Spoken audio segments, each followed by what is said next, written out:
Hey, what's going on, pandas? Oh my, you have got energy. I'm excited. You're bringing the energy today. Oh boy. How we doing tonight, Panda fam? It's your boy Tambourine Panda, joined by Grant, my co-host for this Star Trek Picard review series. We've got episode 8, Broken Pieces, coming down to you. Oh shit, Jesus Christ. Oh no. We're looped audio. I had the volume down. Oh yeah. And then I turned it up to show you that video about how people in New Zealand say the word deck.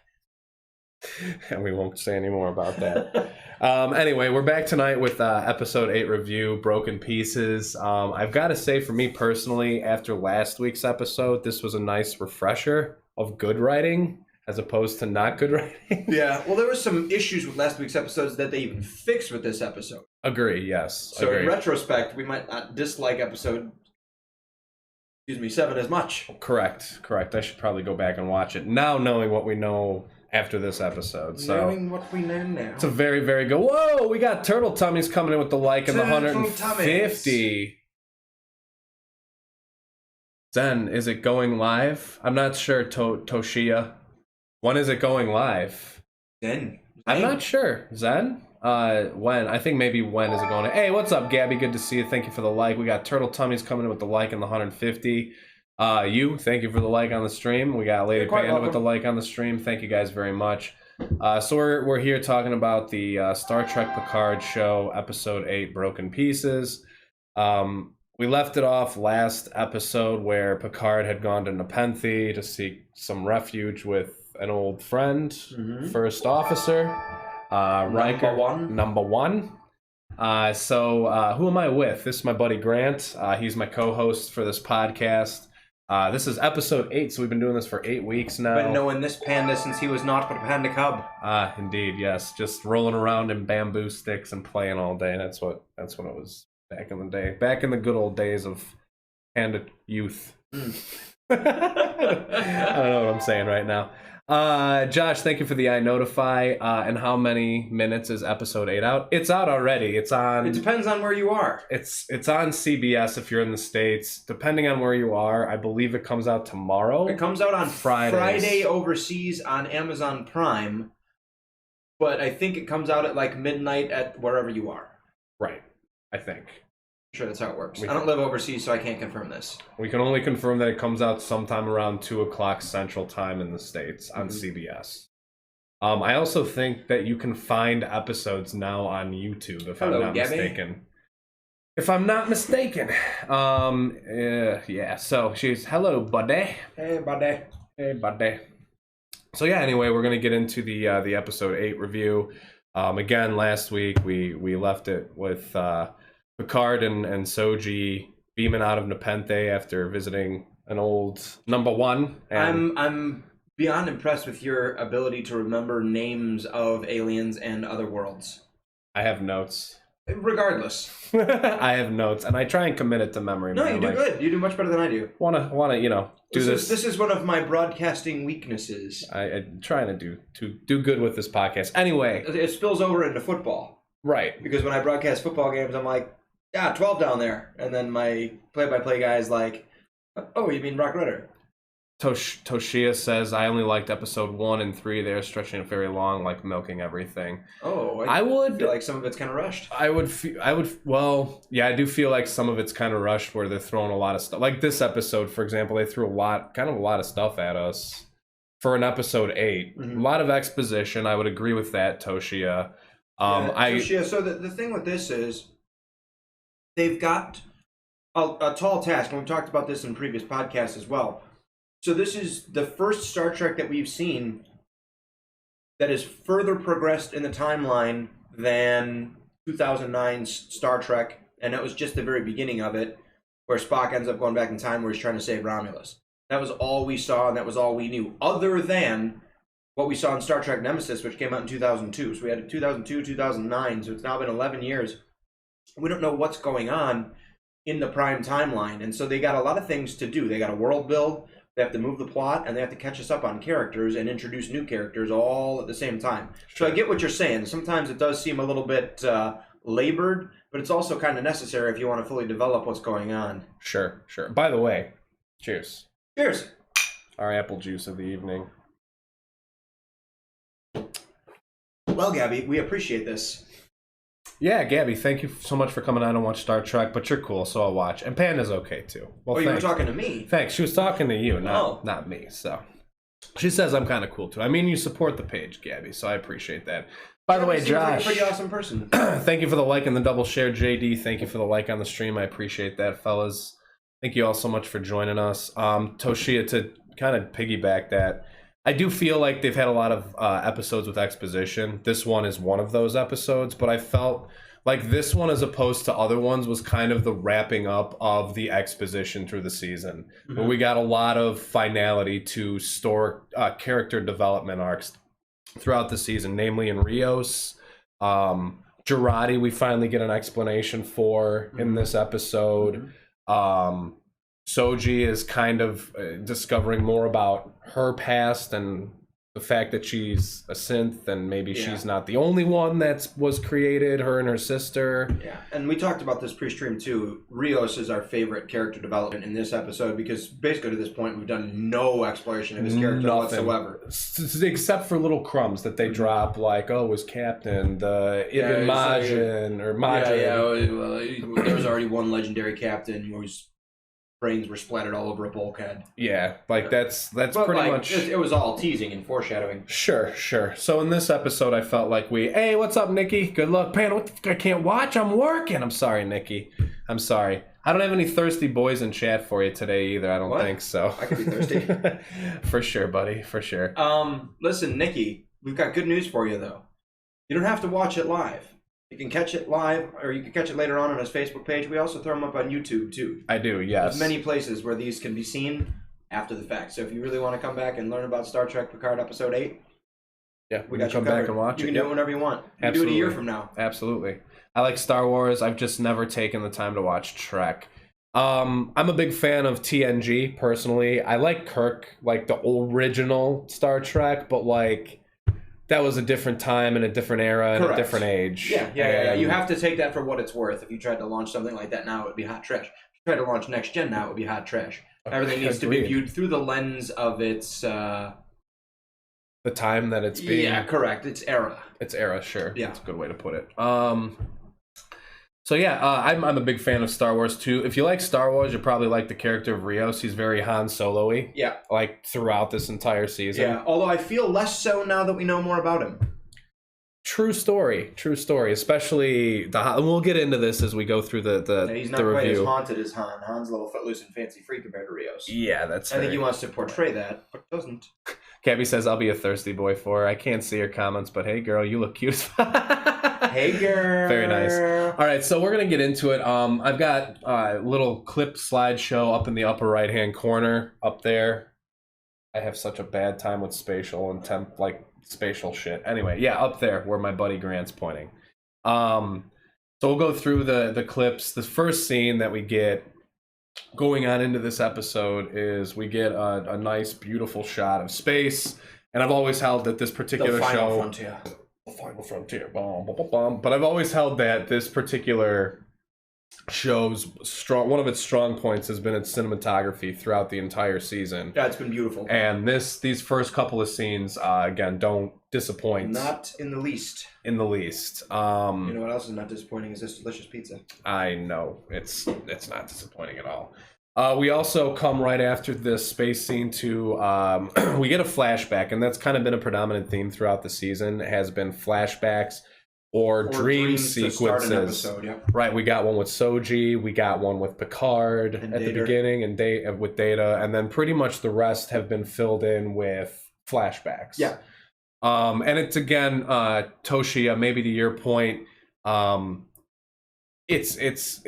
it's part and parcel to trying to move along the exposition in a way that they don't have to focus so heavily. I think now that it's all coming together in the season and you're getting bits and pieces of these flashbacks in each episode, maybe like a quick 3-minute clip. I'd say 3-4 minutes, 3 to 5 minutes. And it's a nice way to get some backstory without belaboring the point. Exactly. Mm-hmm. So it's a nice way to get the backstory without... Michael Myers checking in from Haddonfield, Illinois. Careful, folks. Watch out that he doesn't come into your house and stab you in the back. I'm kidding, buddy. I know. I used to give him a lot of crap about that when I first started following him. I'm like, hey buddy, like, you ready for Halloween or just some stupid ass? You guys are nerds. I dig it completely. Can we party? My version of partying is playing Cards Against Humanity and taking shots when you lose. Cheers to Let that. me tell you about my version of partying and playing cards. Let's not go there on this podcast. Anyway, so Toshia, to your point, the exposition sure does seem a little belabored at times. And there are certainly parts through the season where there's been lazy writing. I mean, we discussed it all last episode. Now, this, like you said, this particular episode does a good job of kind of rectifying a lot of that, but there still were some clunky portions to last episode. Yeah. Now, and I feel like I say this every episode, but we've got a level set too. There were, I would say, probably 40% of Next Generation is hot trash. People remember all the good stuff. Fair enough. What we have here is failure to communicate. Now, what we have here is the line must be drawn. Yeah. We can nitpick and there's like areas where the writing is clunky and things like that. Sure, but when you compare it back, if 40% of the season was complete horseshit, right? You know, and it's I love Next Generation, absolutely adore it. Oh, sure, but and we can all agree. I think TNG fans can agree almost unanimously that the first couple of seasons, like at least the first season for sure, was like, oh, it's like unanimously panned by everybody. Oh, what am I watching here? Like, especially with those crazy, like, anyway, I don't want to, the early 90s little jumpsuits and stuff. What brand of apple juice? I can't tell you the brand, but I can tell you that we have two different kinds of apple juice that we're drinking tonight. Both of them are from Colorado. Yeah. One is from the city of Breckenridge, and one of them is suggested that you drink it out of a tin cup. Which we aren't doing. No, we're not going to be doing that tonight. No tin cups here. Anyway, back to the episode at hand. So, again, we're kind of harping on this dream sequence flashback theme throughout all of the episodes, and how we should start saying what's happening. Yeah, we should. We should. So after the first scene of the beautiful scene of space and everything, we focus in on this planet called Aya. It's called the Grief World, and it's 14 years ago, and you can hear God, I keep wanting to call her Commander, but she's it's not Commandant O. Commodore O.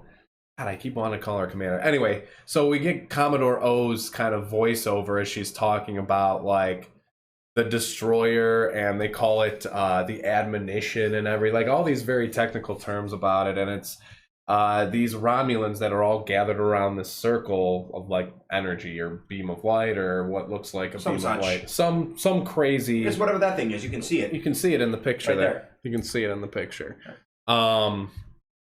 And they're all told by Brian Papsiak's watching. They're all told by, hey, what's up, Jeff? Thank you for the massive share bomb, buddy. I appreciate that very, very much. How many seasons is this? Like 1 million? No, this is a new show. This is one season. Is a brand new show. We're on episode 8 of the first season. It's 10 episodes now. The Next Generation was 7 seasons and correct. 4 movies. Yes, 4 movies. And then before that, you had the original series, which original series was 3 seasons and or 4, I think. How many movies? Like 5, right? 6. 6? Okay. Yeah. Okay. Then you had Next Gen, 7 seasons, 4 movies. The new JJ. Deep Space Nine. The JJ was 7 movies. seasons, no movies. Voyager was 7 seasons, no movies. Enterprise was 4 seasons. We're 2 seasons into Discovery, 1 season into Picard, and then as you mentioned, there's the separate Kelvin timeline. Right. There's 3 with a 4th on the way. J.J. Abrams movie. Correct. That is correct. Hey, what's up, Jeff? Good to see you, buddy.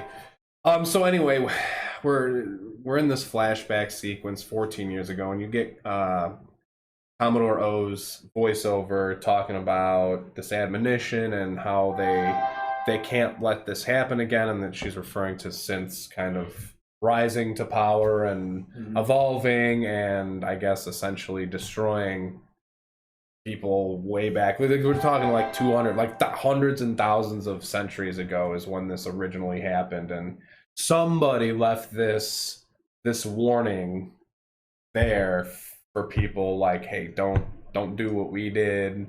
and these Romulans, the Zhat Vash, which their sole purpose now we find out the sole purpose for their being is just to prevent synths, so that the destroyer doesn't come back. Yeah. For those of you who have seen Battlestar Galactica, this seems an incredible tie-in if they want it to be one. I bet they don't. But you're every fine. time I like Gabby Seward, I keep like Dracula done loving it. Dr. Seward. Dr. Seward. There is a message for you in the lobby. Wait. I think it was an insect. Yeah. Dr. Seward. Scotty, thank you for the like on the stream. Cheers, everybody. Thank you so much for coming on in. We appreciate it very, very much. So back to the scene at hand here where they, O implores them to kind of look into this particular scene and, should they be able to bear it and survive it? Like, okay, now like why the synths are bad and why we need to be working to destroy them. She warns them. She's like, what you're going to see is horrible. It'll drive more than half of you mad and you won't survive it. And they're like, okay, let's go. They're like, all right, whoop. They all start grabbing it. Now, the interesting thing about this scene is a couple of reveals. Number one, we have Ramda, our Borg assimilated Romulan ancient historian that we meet. That reads the news. Yeah, which is like tarot cards. Yeah, and we meet her like 4 or 5 episodes ago initially. So we find out that she's Zhat Vash. Not only do we find out that she's Zhat Vash, but we see later on in this scene, I believe, that Rizzo, who we've been seeing throughout this season with her brother Narek, obviously is also Zhat Vash, but the bigger reveal here is that Ramda is her aunt. Yeah. Which is kind of an interesting... Star Warsian? It is. It's definitely Star Warsian, for sure. I am your father. I am your father. Not quite as big of a reveal, but it's... Well, it was a bit of a shock. I wasn't expecting it. I certainly wasn't. Like, I did not, like, in no way, shape, or form did I, like, even predict or foresee that one coming, like, throughout any of the other episodes. So that was a good close to the chest play on their part, and a nice reveal. Because after this scene where you start to get all these Romulans going freaking crazy, like one blasts herself with a disruptor. Yeah, she kills herself right out. One's like clawing her face off, and then there's another one that grabs a rock and like starts blasting herself in the head until she like knocks herself out. And Ramda's ripping clumps of her hair out. Yeah, Rizzo's really the only one in this. She was okay. She's like, a stone cold bitch. She obviously had some emotion, like she backed away and like she was crying and stuff, but like she was stone cold when it came to that, like the admonition and them peering into what happened compared to everybody else. Yeah, I would say so. Also, the important thing about this scene is that it also helps explain now why Jurati has been acting like a crazy bitch for the last like 3 or 4 episodes ever since offing Maddox. Now, what you come to find out, what you know at this point is that O had a meeting with Jurati at the beginning of the season, and what we just found out in, was it last week's episode, was that she had a mind meld with Jurati and essentially showed her what they see in this scene.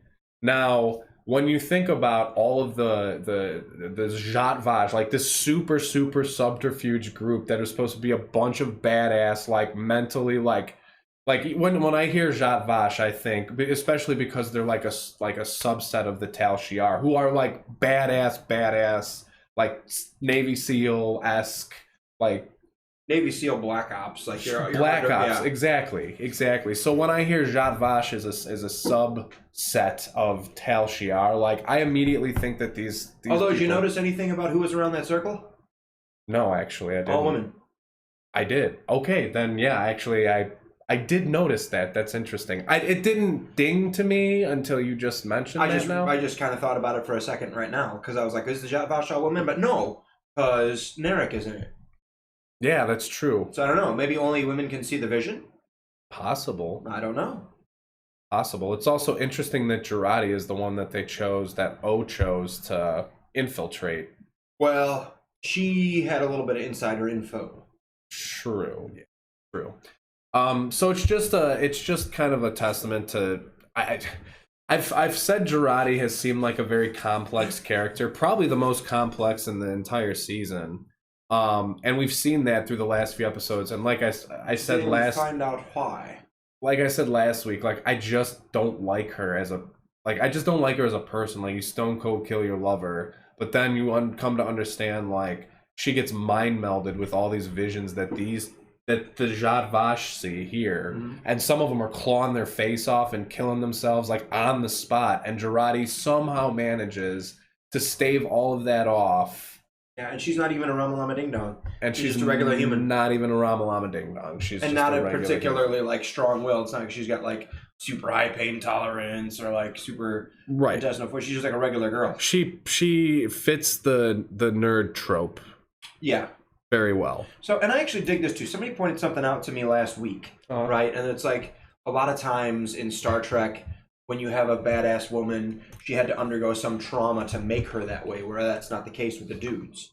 Like Picard, raised on a chateau, badass. Yeah. Kirk, raised in Iowa, badass. But like Tasha was from Planet Rape, as she called it. That's why she they're like all the badass characters, you know, they've got some sort of backstory. Sure. Like Michael Bennett, her parents were from Discovery. Okay. You know, like, and I like Girardi being this strong character, just being a regular nerd.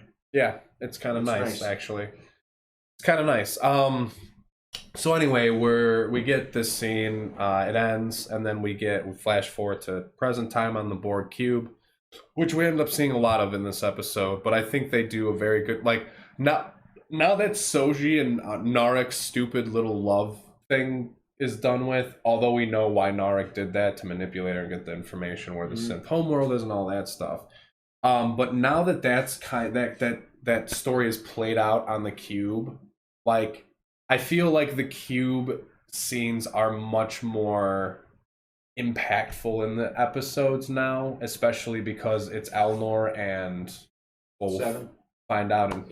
Now, I mean, we know she was called. Yeah, it was. You saw the Fenris Ranger tag that Elnor had in the last episode, so you knew she was coming. Yep. And you could in the previews too for this episode coming up. You saw her. So we're back in the Borg cube, and again further confirmation that Ramda is the aunt of Rizzo. They're both Tal Shiar. Rizzo makes mention at this point about the Shaynor, the ship that Ramda's on, that we hear mentioned, and I think it was episode 2 or 3.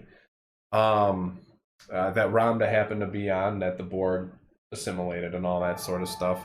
Sandy, thank you for the like. Aaron, thank you for the like very, very much. Hey, yo, what's up, Sandy? How you guys doing? Sandy, when you're in this room, I feel like we should call you Sanda because it rhymes with panda. Sanda and Panda.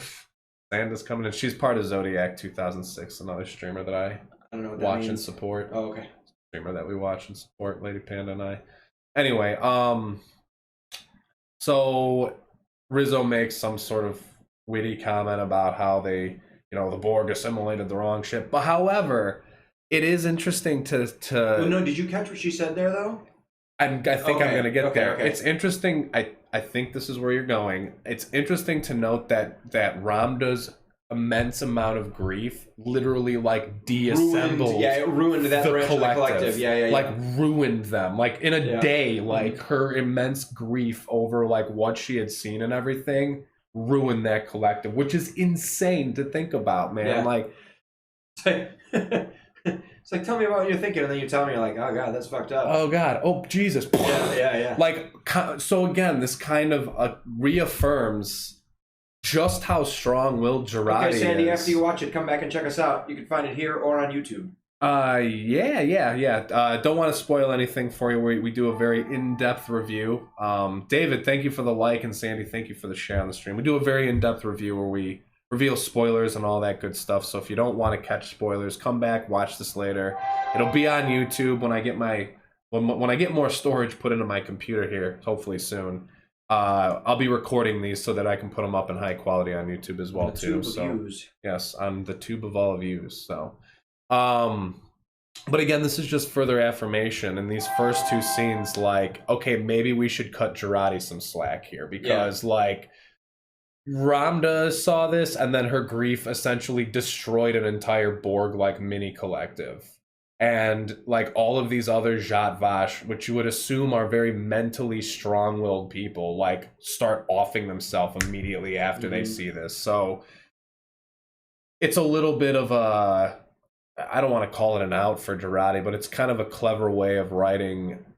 Like, no, I mean they've been Girardi building to this. Yeah, like it's been kind of fucky with her character development, and like there's been many times, even in the course of these podcasts, we've questioned what's going on. Like, what is? But here, the writers kind of answer some questions and tie a nice little bow on it. Yeah, it is, and it's not ham-handed. It's not like circle in a square hole sort of thing. Like, it makes sense. Sandy, had you lost your toilet paper? You found your toilet paper? No, she had not lost it. She's hunting for some. Oh, okay. Which is crazy. Be safe out there, folks. Like, I know everybody is, talking about this sort of this virus and everything. Just wash your hands, clean, disinfect your shit. Eat healthy. Eat healthy. He said as he finished his pizza. Boost your, eat your vitamins, and I know that's not going to stop it, but like, take precautions to not spread this shit, because it's taking out old folks. It's a little crazy right now. But I want to get political with this. We'll go back to Star Trek anyway. Hardly political. I know. I just I don't want to. It's not a news podcast. Super tangent off on like news and stuff of like current. People can go read. Just go Google it. I don't have to. We have the Federation. Yes, Federation will show up with an antidote. So it's how a bunch of Next Generation. We're on our way to Channel 3 to off an antidote. I know, right? Like, I feel like through the first couple of seasons, especially, like they were dropping off a lot of antidotes and picking up a lot of like life-changing medical supplies for the crew. Need to be delivered. And stop buying all the TP. Oh man, I'm not buying. We haven't bought any TP actually. Dennis, thank you for the like. A year. Thank you for the like and the share, Dennis. I appreciate that very much, buddy. So continuing on the Borg cube, we get Rizzo, and she essentially like says she has work to do and makes this pass about how Overwatch the game, or are you an actual sniper? Back to Overwatch. No, the game. What's up, Dennis? Hey, what's up, Dennis? What's up, Nate? Thank you for coming on in. Bamboo, sup? Hey, you remembered my name. I'm surprised. By the way, everybody, I do apologize for no earlier stream today. I did have some business stuff to attend to, so no Doom 2016. However, stay the fuck about his business. Doom Eternal is literally dropping like in a week and like 3 hours from now. So IDDQD, IDKFA, man. Yeah. Rip and tear, man. Hashtag rip and tear. But anyway, I digress. It's a good song. It is. Rip and tear? You know what? Well, there's one that's actually called Rip and Tear by Mick Gordon for the Doom soundtrack. I don't think it's a cover. I don't think it's the same Rip and Tear you might be thinking of. Probably. I'm thinking of the one by LA Guns. No, I don't know that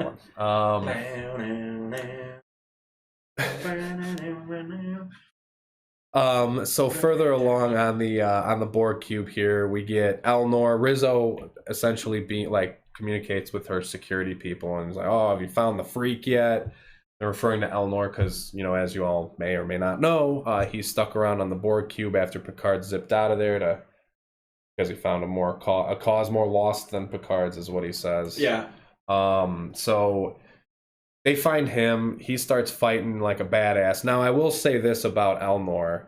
At this point, if I don't see Elnor in the last 2 episodes, like with Picard and like doing some badass Quat Malat shit, he's a throwaway character in my opinion. Not just Quat Malat shit, but Quat Malat shit to drive the plot.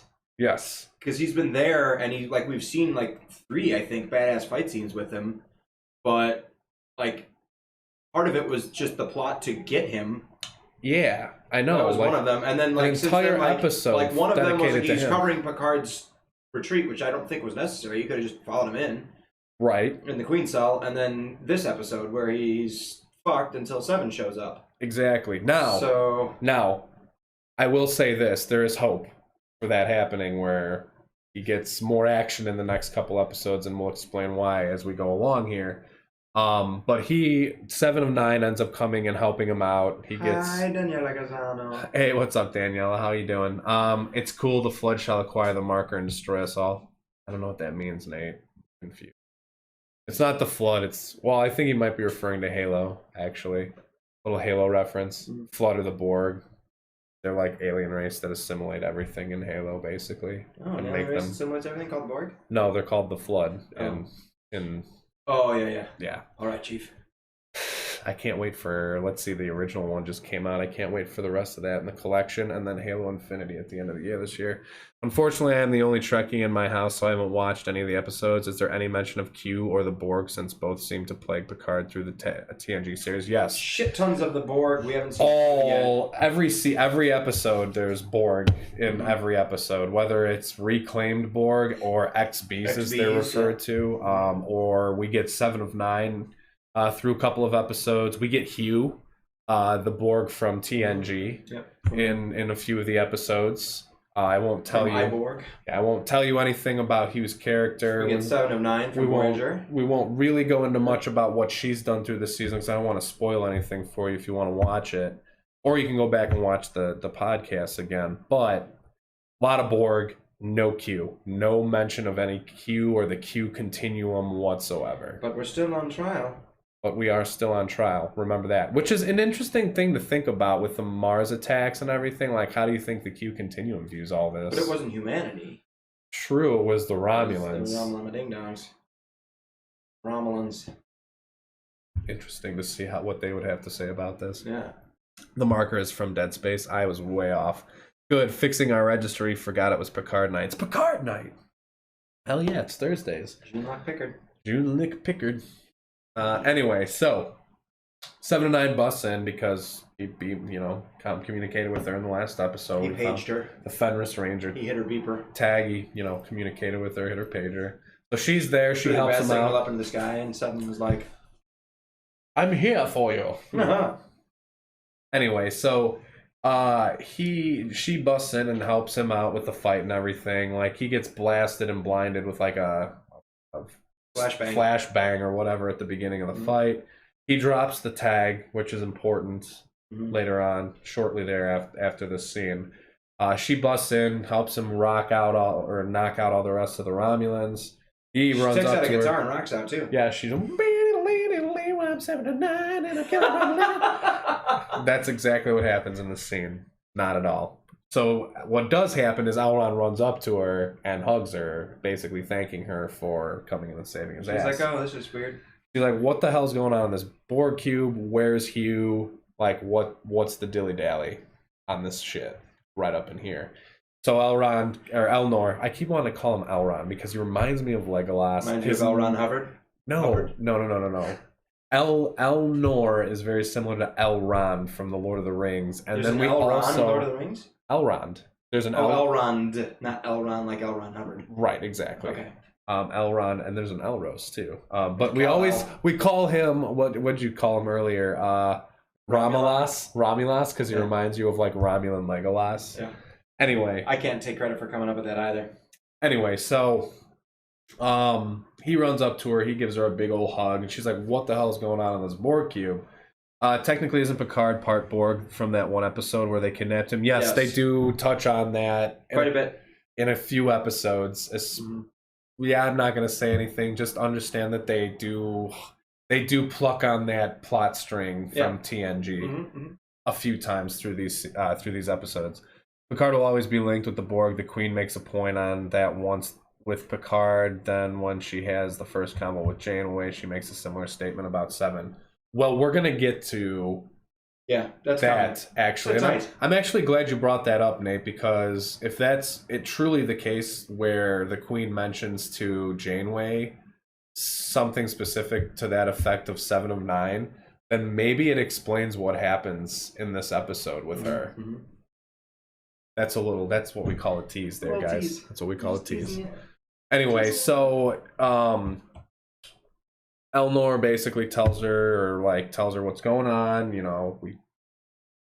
Things are effy. The Romulan Rizzo is, running around and tearing shit up. And so what happens after this is 7 of 9 and Elnor eventually go to the Queen cell, which we'll come to which here. They said you need an XP to activate. Which 7 of 9 is. Fits the bill. Of course. Of course she does. They set it up pretty nice, but of course she's that XP. As soon as Hugh said it in the last episode, I was like, okay, it's going to be 7 of 9. That's the other XP. But anyway, we'll get to that point The next scene we get is the scene immediately after the end of the last episode where you get Picard and Soji beamed up on the ship. I'm gonna go Close it. You do it. You close it. Sucks because I was enjoying the breeze, but it's making too much noise. Yeah, it is the blinds. That should be fine. So anyway, beautiful night here in Chicago. it is actually. It's like 50s. It's 56. Although it's supposed to be like 30 overnight, but whatever. That's manageable. Windows open, man. Windows open. That's Windows open. Yeah. So the next scene we get is Soji and Picard beam back up onto the Serena, I think is the name of this ship. Yeah. La Serena, I think. La Serena. And he's talking to Soji and like, listen, you have to trust me. I know it sucks, but let me find your room.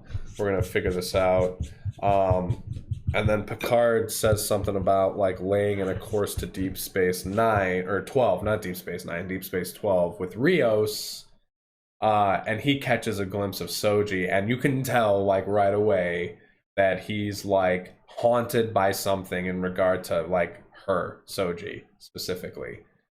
Or the way that she looks, or something about her has got Rios like spooked. So Picard has to like ask him a couple of times to kind of get his attention back. And Rios is like, sure, I'll lay the coordinates in, but after we get to DS-12, like you're on your own, man. And then he proceeds to lock himself in his room, activate the 5 hollows for pretty much the next like 20 minutes of the episode. Which is fine because we get some really good interactions between Rafi and the Hollows. Mm-hmm. The best. This is one of my favorite parts of the whole episode. I would agree with you 100% on that. It's funny. It's fun. There's plot elements that drive everything forward with this, and it's not cheesy at all. It actually serves to explain a little bit about Rios as a character too. Yes. Yeah. You get a lot of little parts of his psyche. Yes, we do. Also in this scene, I need to point out that as soon as Rafi finds that Soji's beamed back aboard, she immediately she doesn't immediately, but she eventually pulls a phaser and points it at Soji because pretty much immediately. Because she's like, "Hey, motherfucker, you already brought one crazy ass double agent on board. Yeah, we don't know anything about this." Picard's bitch. Like, "Wait, what?" And Rafi begins to explain her. At that point, very, very, very, very sound theory about Jurati being a double agent for the Tal Shiar. Mm-hmm. And Picard's like, "All right, well." Picard's like, "Jurati, the nerd bitch." Yeah, basically. Like he can't believe it, and Rafi points the gun at Soji, and Picard says, "Like, well, if you're gonna use that, then you better use it on me." Makes a statement that while Seven may be free and have her free will back, Seven will always have a connection with the Borg, even if the Queen's destroyed. She technically can live on through Seven, if that makes sense. Seven's whole arc in Voyager, if you pay attention to how Seven acts around or in a Borg cube, she's terrified but also at peace in and around the Borg. Sort of. It's a little different now. There's been a lot of character development for her in the last 20 years. She's a different 7 of 9 than what you remember. However, again, it's still good. Nate, keep that thought in your head, man, because there's a very, very prolific couple of scenes that happen in this episode regarding 7 of 9 in this particular Borg cube that kind of parallels what you're saying about her as a person and her in relation to the Borg. So that's a very good point you bring up there, Nate. Hang on to that. We'll get to it. Trust me. So back to this scene, Picard's, standing in the way of Rafi shooting Soji. He eventually de-escalates the situation. By telling her if you're going to shoot her, you got to shoot through me. Shoot through me. Yeah, essentially, you're going to shoot through me.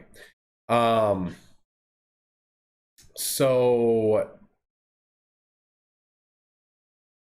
Rafi is telling Picard at this point too, because he doesn't believe Rafi at the get that Jurati is a double agent. And I want to make this point. That's why it took me a second to kind of gather my thoughts there, and I needed the notes. But Rafi's like, well, how well do you really know Soji? Like, she's given him this like massive once-over lecture about, and again, it kind of is a moment in this series where he seems very out of depth as a character. And you and I have mentioned this off stream and on stream, how we both feel like, and I'll just be direct and say it, we both feel like Jean-Luc needs to grow a pair of balls. He needs to grow a set. He needs to grow a set. I was watching Next Generation yesterday. It just happened to be on TV. And it was the episode where Ro Laren leaves and rejoins the Maquis. And like the end of the episode is just Picard sitting there in his ready room with like this like, what the fuck look on his face. It was a very stern look. I just took a picture of it and I sent it to the panda over here. And I was like, this is what's missing. Where is this guy? Yeah. I get that 20 years have gone by. I get that he's like real sad that Starfleet sucks now. But that doesn't just go away. You don't forget how to lead. Right. You don't forget, like, you don't just like roll over all the time when you're used to being the commander and in command and a chief diplomat, and then you just kind of turn into a bitch. Basically. In so many words. It was like, and out of, like the fish out of water thing, I understand a little bit, but to like. But to this extent, at this point in this season. It's kind of almost a caricature of what he should be. Right. Based on what he was. Sure. Yep. I would agree with that. Like I said, it's. I made a note. It's my note. It says, it's at this point I'd like to point out that Picard again feels out of his depth in regard to Soji. I, for one, am waiting for him to grow his balls back. And while we have seen flashes of the old Jean-Luc, he seems out of his depth throughout the entire season, which is not false. Like you can see every episode when he tries to go about like getting something from someone, they're like, "You're an old man. You're senile. You're crazy. You're coming up with shit. What do you know anyway?" Like. The universe is jacked Picard 7 of 9, you know, like the neutral zones collapsed. It's dual-edged in that they're explaining why the universe or the galaxy is as dystopian as it is. The attack on Mars, the supernova, like all this crazy, the neutral zone collapsing, like all this sort of like chaos has happened. And in the midst of all this chaos, you've got a guy who, like, every time he tries to use old Federation tactics or his old tactics, just gets met, like, it just gets blocked every time. Yeah. Until this episode, and we'll get to that, too. I'll relate it back to Final Fantasy VII. I think what they should have gone for is more like a Vincent Valentine type character, and what they ended up with was more of a Sid. With Picard? Yeah. Yeah, I would say so. Maddox, thank you for the like and the double share. Hobie, thank you for the like on the stream. Appreciate that. There's no need to fear. Hobie is here. Hell yeah, buddy. Welcome in. I love it when Hobie joins. Me too. Hobie's good people, man. So anyway, I just wanted to make the point of that we're 8 episodes through this season, and I don't know if they're waiting for the end of the season for Picard to like regain the reins, or if they're gonna completely like have him as a fish out of water type character for this season, and then maybe next season, because we know for sure there's a second season coming, he reestablishes himself. Yeah. I really hope that's not the case. I hope we don't have to wait an entire season for him to kind of regain his verve and vigor that he used to have as Jean-Luc Picard. But I think that's kind of where we're trending to at this point, unfortunately. So if you guys watch this show, or you want to watch this show with the hopes that Jean-Luc Picard is going to be the old Jean-Luc Picard, you get flashes of it, but nowhere near anything close to He's not in command. He's not. The line must be drawn here and no further. Like, we're not talking about that Jean-Luc Picard, which kind of sucks. It kind of sucks. But Randy Orton, here's a who? Randy Orton. Yeah. Peter, thank you for the like on the stream, buddy. I appreciate that very much. Here comes Randy Orton. Watch out, watch out, watch out. You know, since Starfleet went to shit, that was his foundation of how he leads. Remember, Starfleet isn't just an alliance, it's an idea now. That idea, that very essence of what Picard built, his whole command structure around that, now it's shattered. In Picard, in these 20 years, he may still be processing what that means for him as a human being. No, I get that, and that's kind of how they preface this whole series. They tried to set that up.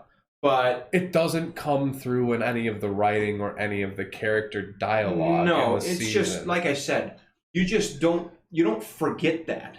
I would agree with you 100%, Nate. Like, that's what they're trying to do. That's what they're trying to do, but they're not doing a good job of that with his character in particular.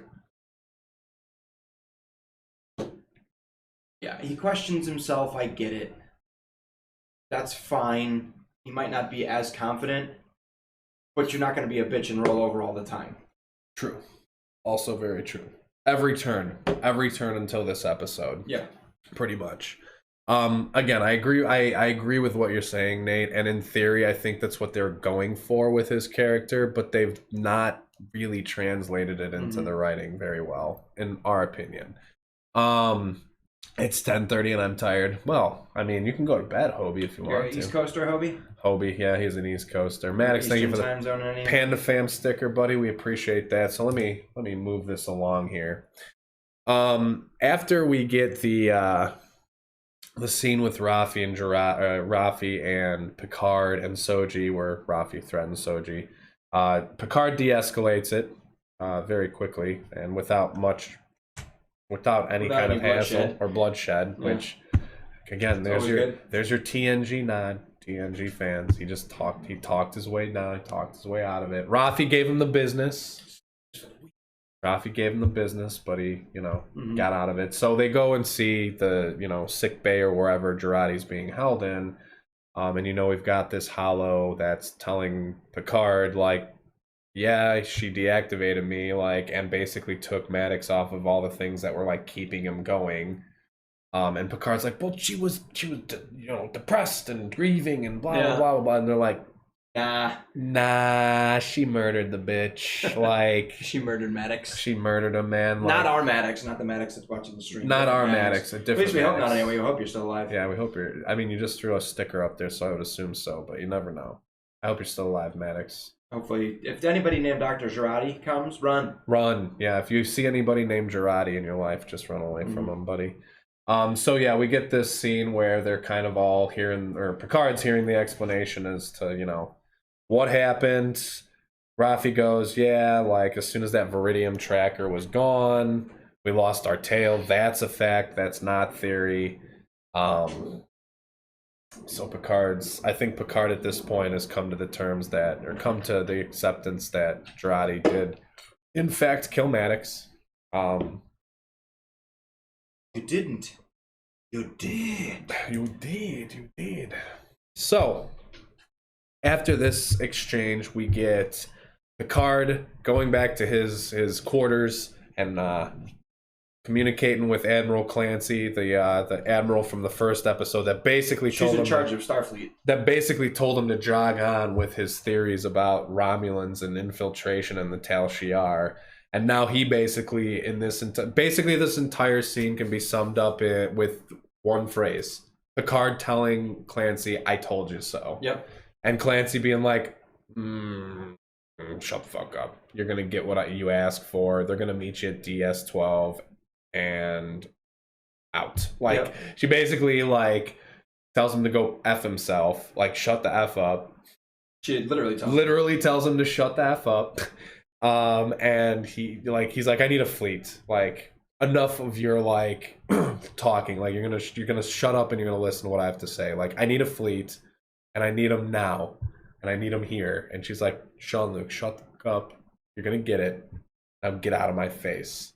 And he's just he's just like, yes, we got. If you find, and you kind of felt it for him too. Yeah. You're like, finally, dude. Picard asserts himself and gets.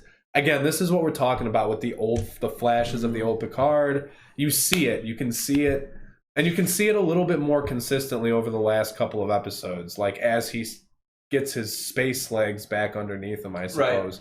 Right. I like that. I do too. Space legs. Your phrase. The space legs. Come on, legs. Yeah. Are you Neo Maddox? Are you in the system? Maddox, are you a ghost? I agree, because what he's doing is making him look weak. Q would be disgusted with how Picard is now personally. To bring Picard back to what we know, he needs a good spiritual swift kick in the ass that only Q can do. While he's annoying and pisses Picard off, he's done Picard good and massively helps his character development.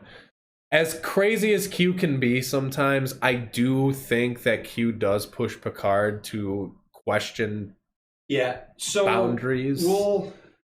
We won't see Q in this season because it would be kind of like a Deus Ex Machina at this point. It really would. If he just Tanner, randomly showed up and fixed everything, I think that would not be very good writing. But maybe they'll work him into next season. Runs off to nowhere, says Maddox. Boys, we got him. I think we just found out. But yeah, you know what? We could. again, like you said, we got who? Maddox. Bin Laden? No, Maddox. He's talking about. Anyway, No, what they said we got him. Oh no, that was Saddam. Boys, we got him. Hobie also says, "Yo, what's up, Tanner?" But anyway, I'm sorry. What were you saying before we got sidetracked there? I made my point. You made your point. We're good. Anyway, so we've got Clancy giving Picard the fleet that he's asking for at DS-12. Giving him a little bit of business, but Picard gives it back. Like, for the first time, like, he finally, like, barks back at these people. Yeah, he might have a couple little acorns down there at this point. Yeah, a couple little ones going on here. So, the next scene we get, Rafi is talking to all these different hollows. Because at this point, Rios has seen Soji. Like I said, he's reacting really oddly to seeing her, and he goes and locks himself in his room, activates his 5 hollows, which we come to find out like are actually literal bits of his personality and his psyche. And he had an option to shut that off. He claims that it was a mistake, and then he never did. And then he never He just shut it deleted off. certain parts of their programs. Right. Which are basically like memories of his that he didn't want out there. Right, which is why throughout this portion of Rafi's interaction, which again was one of the better parts of the episode. The episode, in my opinion, was very good.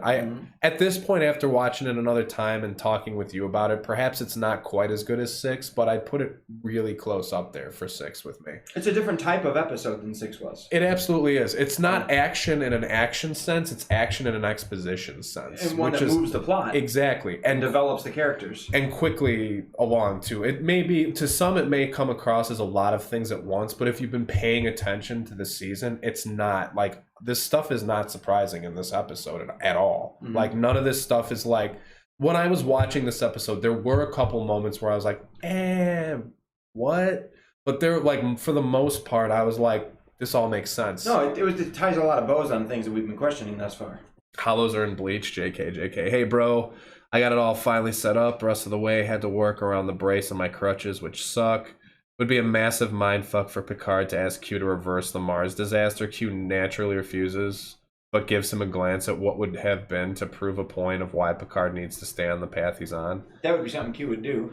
It would be something Q would do. Absolutely. Tanner, I did not miss your message, buddy.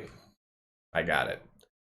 Gotta give me a second here. There's like a 15 to 20 second delay on the stream as well, too. So keep that in mind, buddy. All right, so we've got this scene where Girardi's running around talking to all these hollows, which are legitimate pieces of Rios's psyche. And I said it in the last episode, I've been calling little things through this entire series because I've been catching little things. And I mean, to that point, like, I've watched the episodes, like, I usually watch them like 3 times before we do this podcast because I really want to try and catch these little things. And in the last episode, you see her flipping through the computer. I don't know if she was looking through defenses or something she was doing, but she's flipping through the computer and she sees a bunch of these similar symbols that are in this picture here. And I said it to you last week. I was like, she's like, is it a language? Is it? And I'm like, it's probably not a language. It probably represents something or somewhere or like, I don't know, but we come to find out... It was a split second on screen, and you caught it and noticed its importance. Come to find out that this is what's called an octuriate. Yeah. Octurate, I believe, is what they refer to it as. It's 8 stars all interacting at once. Octonary. Octonary. I have it in my notes. Octonary is like a binary star. It's probably a trinary star, a quadrinary star. So this would be an octonary star. An octonary star. 8 stars working in one system. What the through line here with all of these discussions with the hollows is, can an octonary exist naturally, or what are the chances that it can exist naturally? Probably nil. Which are probably nil, as the Scottish hollow. Engineering hollow. The engineering hollow's got a Scottish accent, which is great. Awesome little nod to Scotty from the original series. Tabor, thank you for the like. We've got Panda. You can make the Doom guy wear a unicorn outfit in the new game with Twitch Prime loot.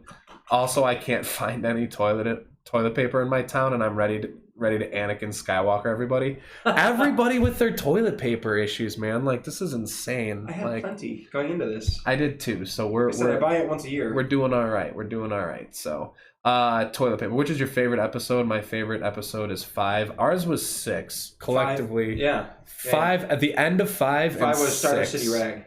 Yeah. The end of 5 and all of 6 for us was our favorite episode / like 2-episode arc, whatever you want to call it. I would put 8 up there with the 2 of those episodes as well. And 1. The rest of it, a little bit on the slow side, a lot of exposition, which is all right. It had to be done, but they were slower episodes. And then episode 7 I would paint as probably the worst episode in the season. Although after seeing this episode, that's not a fair critique because there's a lot of stuff that's answered in this episode. Like it made it seem like bad writing, but it wasn't. We just had to wait for the answers. We just had to wait for the answers. If we were binging it, it would be a different story. Correct. We gotta wait a week in between. Right. So we get Rafi kind of asking all of these different hollows, like what's going on with this octonary, like can it happen? What's up with Rios? And what's going on with Rios? Yeah, those are the 2 big things. What's going on with Rios? And all of these hollows, like they got the answer on the tips of their tongues, but because of what Rios did with the memories and stuff, they can't verbalize it to her. Like they're like, we know something happened on the Ibn Majid. The Ibn Majid, which was Rios' ship before he was discharged from Starfleet. And we know something happened in the Ibn Majid. We know it was pretty substantial because after he got this ship, he self-scanned and split himself into us 5 hollows. Like he was dispatched or discharged from Starfleet. Like something happened, but they can't quite figure it out. So, sidebar, Ibn in Arabic means son of. This is son of Majid. The reason I know that is because I used to teach in a school that had a large Arabic population. When we were studying some Islamic writings, one of the writers was named Ibn Battuta, which my Arabic students tell me that meant son of a potato. He was an Arabic historian. Wow. Like ancient Arabic historian. Son of a potato. Yeah. Awesome. That sounds like some people who play Apex Legends. Ibn Battuta? Son of potatoes with their potato aim. Don't worry about it. Tanner says, don't forget about episode 3. Hey, what's going on, Ethan? Good to see you, man. Thank you for the like on the stream. I appreciate that. Yeah, episode 3 was down there for me as well. Episode 2 was... I don't know. I can't say you really got to build the world. So, like, there's kind of no way around it. Right. Otherwise, it's underdeveloped, and then people bitch. When it comes to like my preference in shows, like I like good exposition and then exposition that compels me to watch the next episode. And I felt like that in episode 8. I didn't feel like that so much in episode 2 and 3, but I felt like it was necessary exposition. Like, all right, I've got to sit my ass down for 45 minutes and watch through all of this explanation because I'm going to need it throughout this season. But I'm not gonna discredit them for doing that. Like you and I both agreed they had to. So anyway, we go back to the Borg cube briefly, where Rizzo comes upon the bodies of the Romulans that Elnor and 7 of 9 whoop, and she finds the tag that we said Elnor dropped after he got flashbanged. That says Fenris Rangers on it. That says Fenris Rangers on it, and obviously Rizzo, being very clever and knowing how to read, figures out that it's most likely 7 of 9. She's like, it's not hard to figure out which one of the Rangers it is. 7 of 9 is really the only Ranger that we see except for Shaban. Yep. Throughout this season. So obviously it's obvious who it could be. Hey, what's going on, Jason? Thanks for dropping on in, buddy. We appreciate it. Don't forget to leave a like, a share, a comment on the stream, guys. The engagement really does help us out a lot. Chit chat it up, ask questions. If you guys have seen the show or seen it up to this point, what are your thoughts?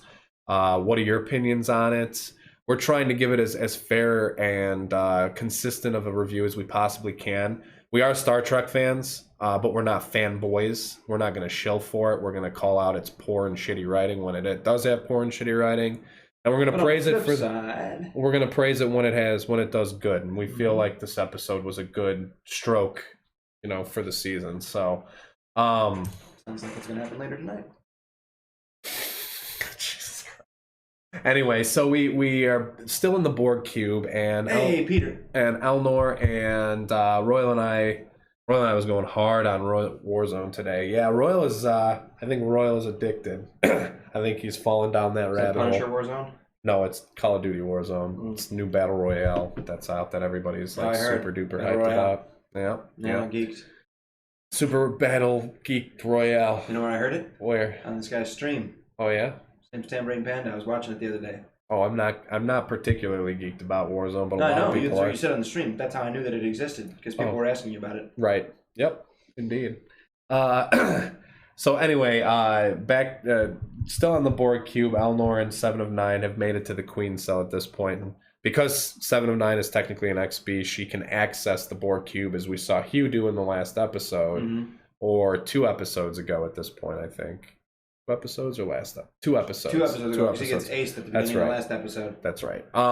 So 2 episodes ago, so she's obviously able to kind of tap into this Borg cube, which makes sense why they said what they said in that episode with Picard and Hugh, where they're like, we just know, like, he's like, I don't know if you've ever been in one of these things, but when you're here, you just kind of know, like, what the fuck you're doing because you're ex-Borg. Right. So it kind of think nicely, the collective mind. So. Right, and it nicely kind of sets up the whole, like, why is 7 of 9 not explaining what she's doing right now? Because she just knows what she's doing. Like, she essentially pulls up all of the XBs and the current stasis Borg, shows them all on this computer. And Elnor suggests to her that they should like use these Borg to attack the Romulans. Yep. Now, this doesn't happen for a little while in the episode, but I feel I can talk about it now. This is, with 7 of 9, she looks at him and she's like, what, like, totally take away their identities again? Like, assimilate them? Yeah. Like, I'm not sure that they would want to, like, be de-assimilated when we were done with this. And I'm not sure I'd want to let them go. So, little kind of, I don't know if she's anticipating how she'll react or whatever, if she does do that, or if it's like a kind of a dark insight into 7 of 9's like mind as a human. Well, either that or she just knows what it's like to have power, and most people, no matter who they are, when they have power, don't want to give it up. For sure. Anyway. Jason says, it's a great game. Warzone is. Resistance is futile. You will join the Panda fam. I agree. I should make like a Borg Panda. Take a sip of that right off. Tell me which one you like better. Not even close. Yeah.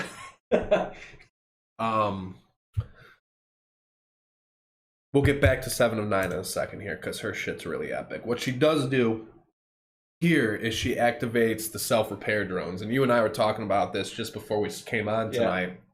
How in the past we've always seen this from afar, and it was just like you're watching from the Enterprise as the Borg cube regenerates, and it's like, oh, that's weird. Oh, that's weird, but really cool in like a crazy, like haunting sort of a way. But now you see why it repairs as fast as it does. Like all these little mini like little drone kind of things.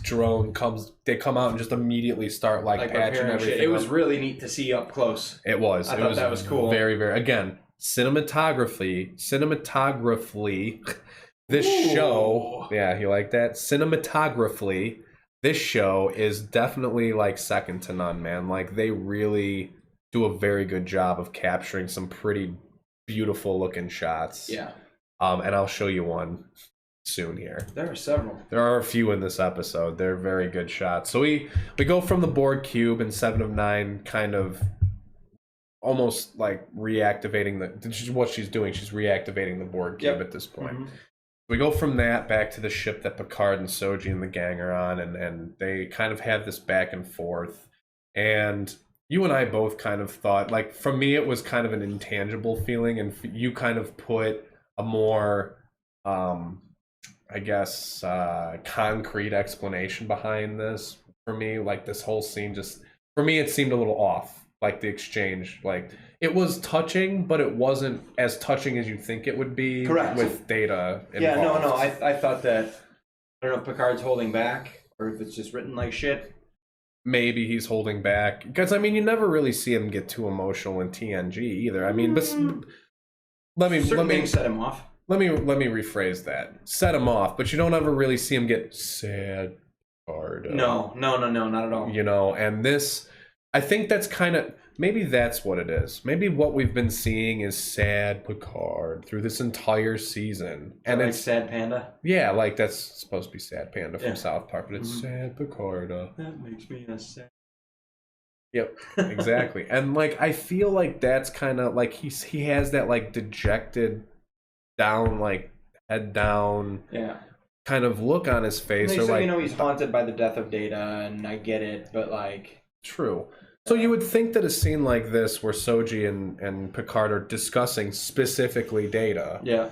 And how, how do you think he would have thought of you, Picard? And did he love you? Did you love him?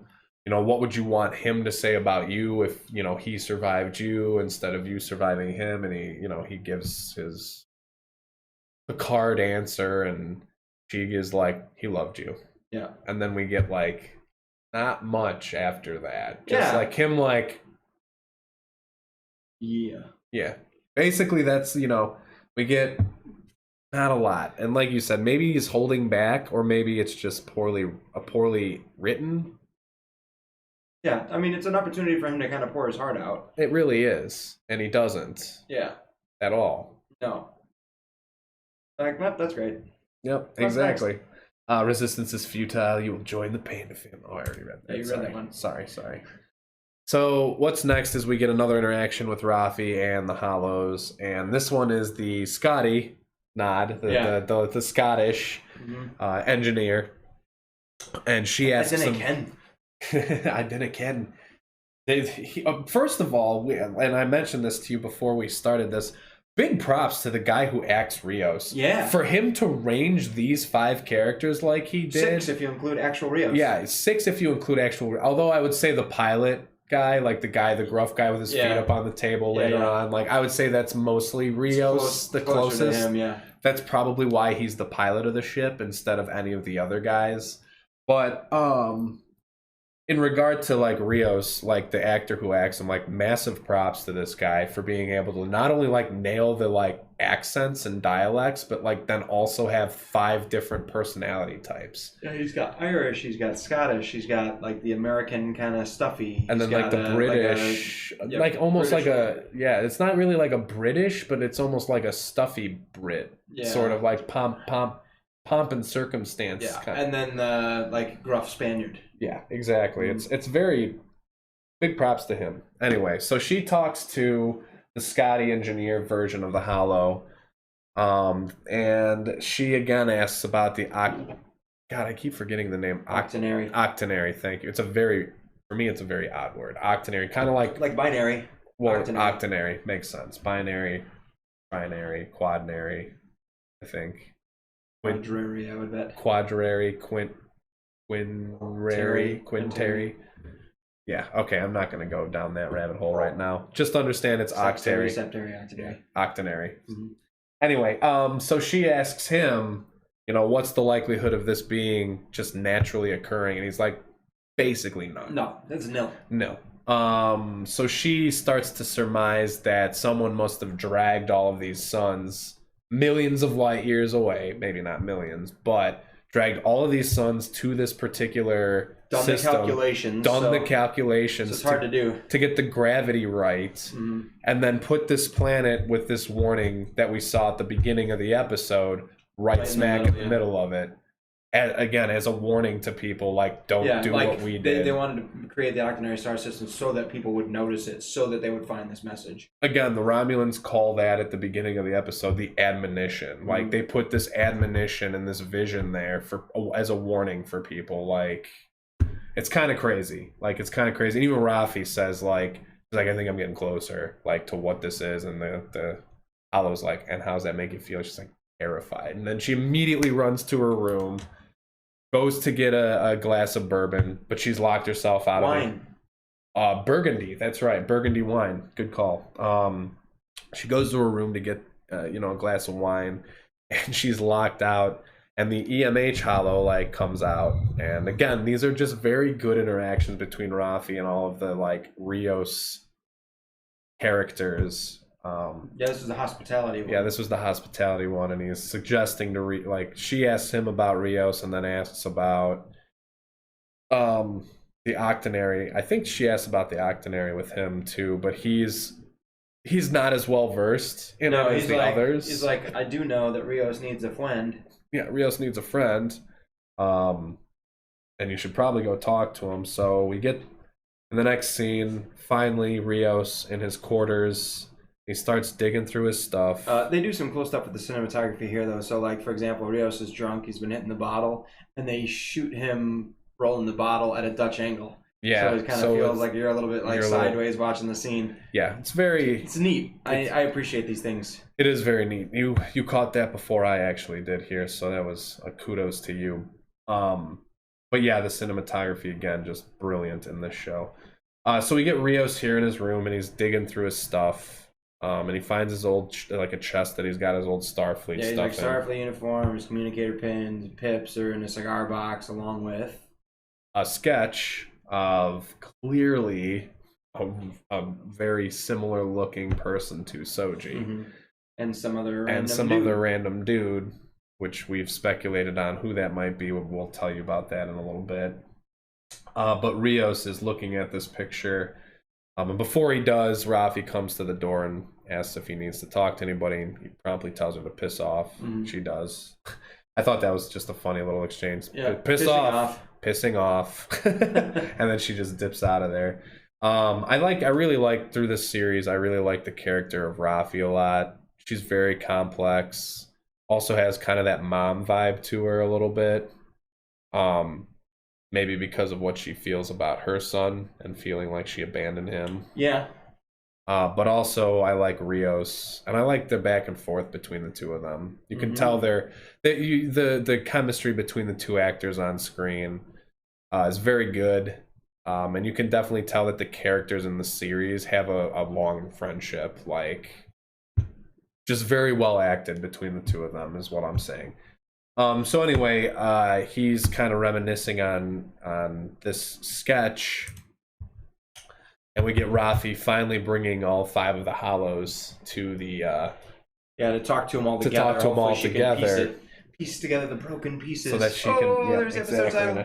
I got a real fun picture here where they're all they're all mentioning, she's asking questions about the Ibn Majid and this. And Rios has deleted it out of their system. Right. So they all are mentioning like, well, it's all on the tip of our tongues, like, and they have this really funny scene that I got for this picture where they like. It's like, you know, when you bop yourself on the head to like simultaneously, but all 5 of them do it at the very same time. It's just hilarious. Like, okay, you can tell that these 5 are connected, and it's interesting that they're all connected to Rios, and just a very fun sequence of scenes between her and the Hollows. Not overly done, not overly ham-handed, drives the plot, develops character for Rios specifically, and helps her kind of drive the plot to the Octonary. So it's just very well done, in my opinion. Mm-hmm. Very well done. So she eventually gets out of the Hollows that what happened on the Ibn Majid with the captain going, blowing his brains out. Yeah, so is this where they learn the whole thing? This is where she starts to surmise like something happened. Okay. And I think it's at this point that after she hears this, because they tell her like, yeah, the captain blew his brains out, and then that's why he was dispatched from Starfleet. Right. And then that's the first time she had heard of this. Mm-hmm. So then I think it's that prompts her to go then back to his room and find out more, and then you find out the whole story at that point. Right. But not before Picard goes to pay Jurati a little visit.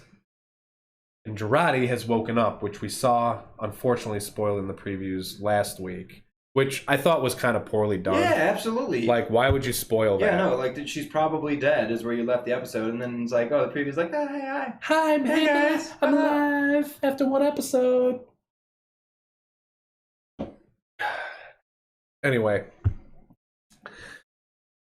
That was entirely unnecessary. That was unnecessary. The marketing team needs to kick themselves in the ass for doing that. Like, that was a big reveal for her to be alive in this episode. Like, you could have totally just left, like, oh, Girardi, she murdered Maddox. She's been this psycho crazy bitch this entire season, and we're gonna leave her dead, or at least not show why.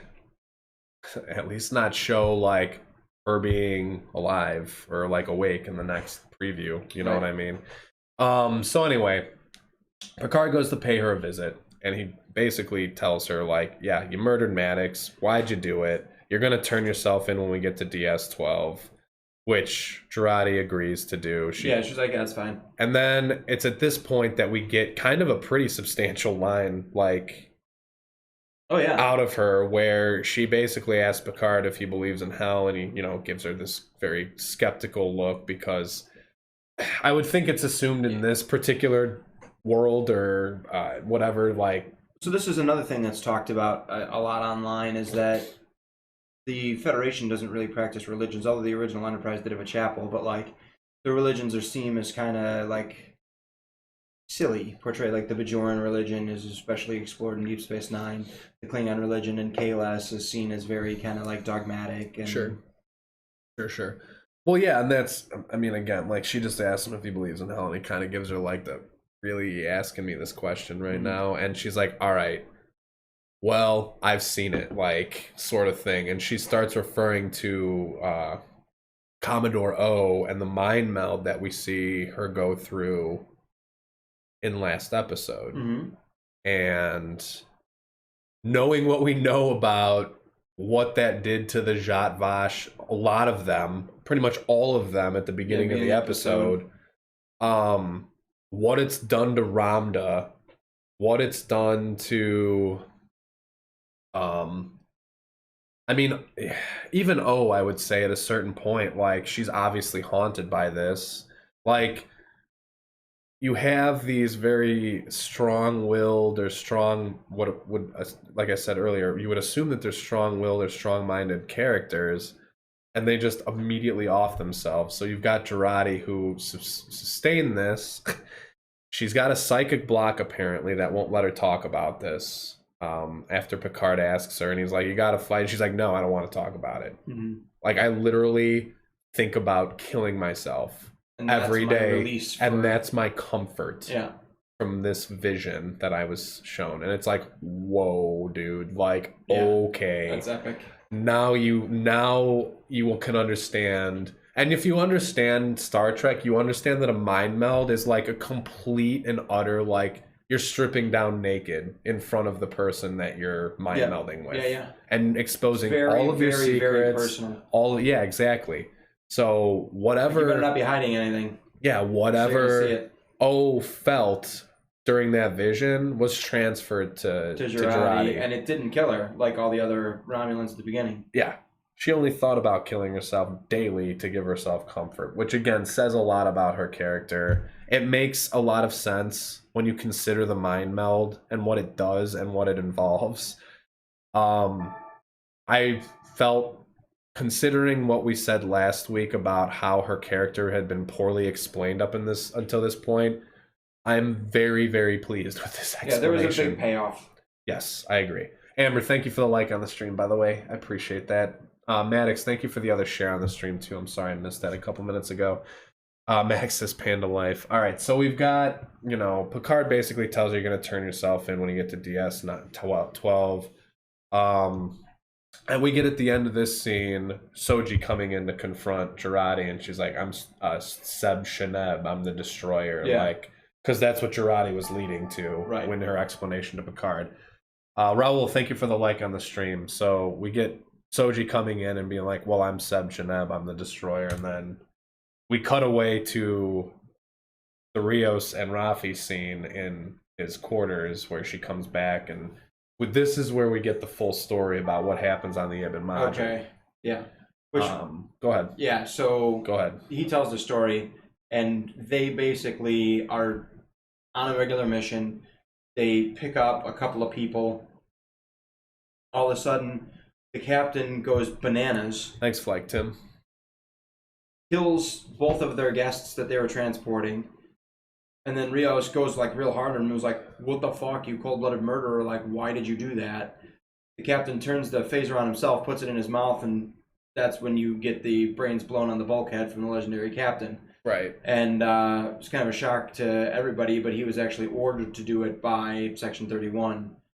And I guess Commodore O kind of at the head of that. We don't see him say that, but it's juxtaposed with Soji and Girardi, because Rafi asked him at the end of that scene. He goes, "Who gave the order?" And he just looks at her, and then we cut right away to Soji saying Commodore O. Yeah, which is like obviously it's heavily implied that she's the one that's behind all of this. Yes, I just had a thought though. Go ahead. What if that's what they want you to think, the writers, but actually he had said a different name, so there might still be a reveal or two left. Well, what if he said Perry?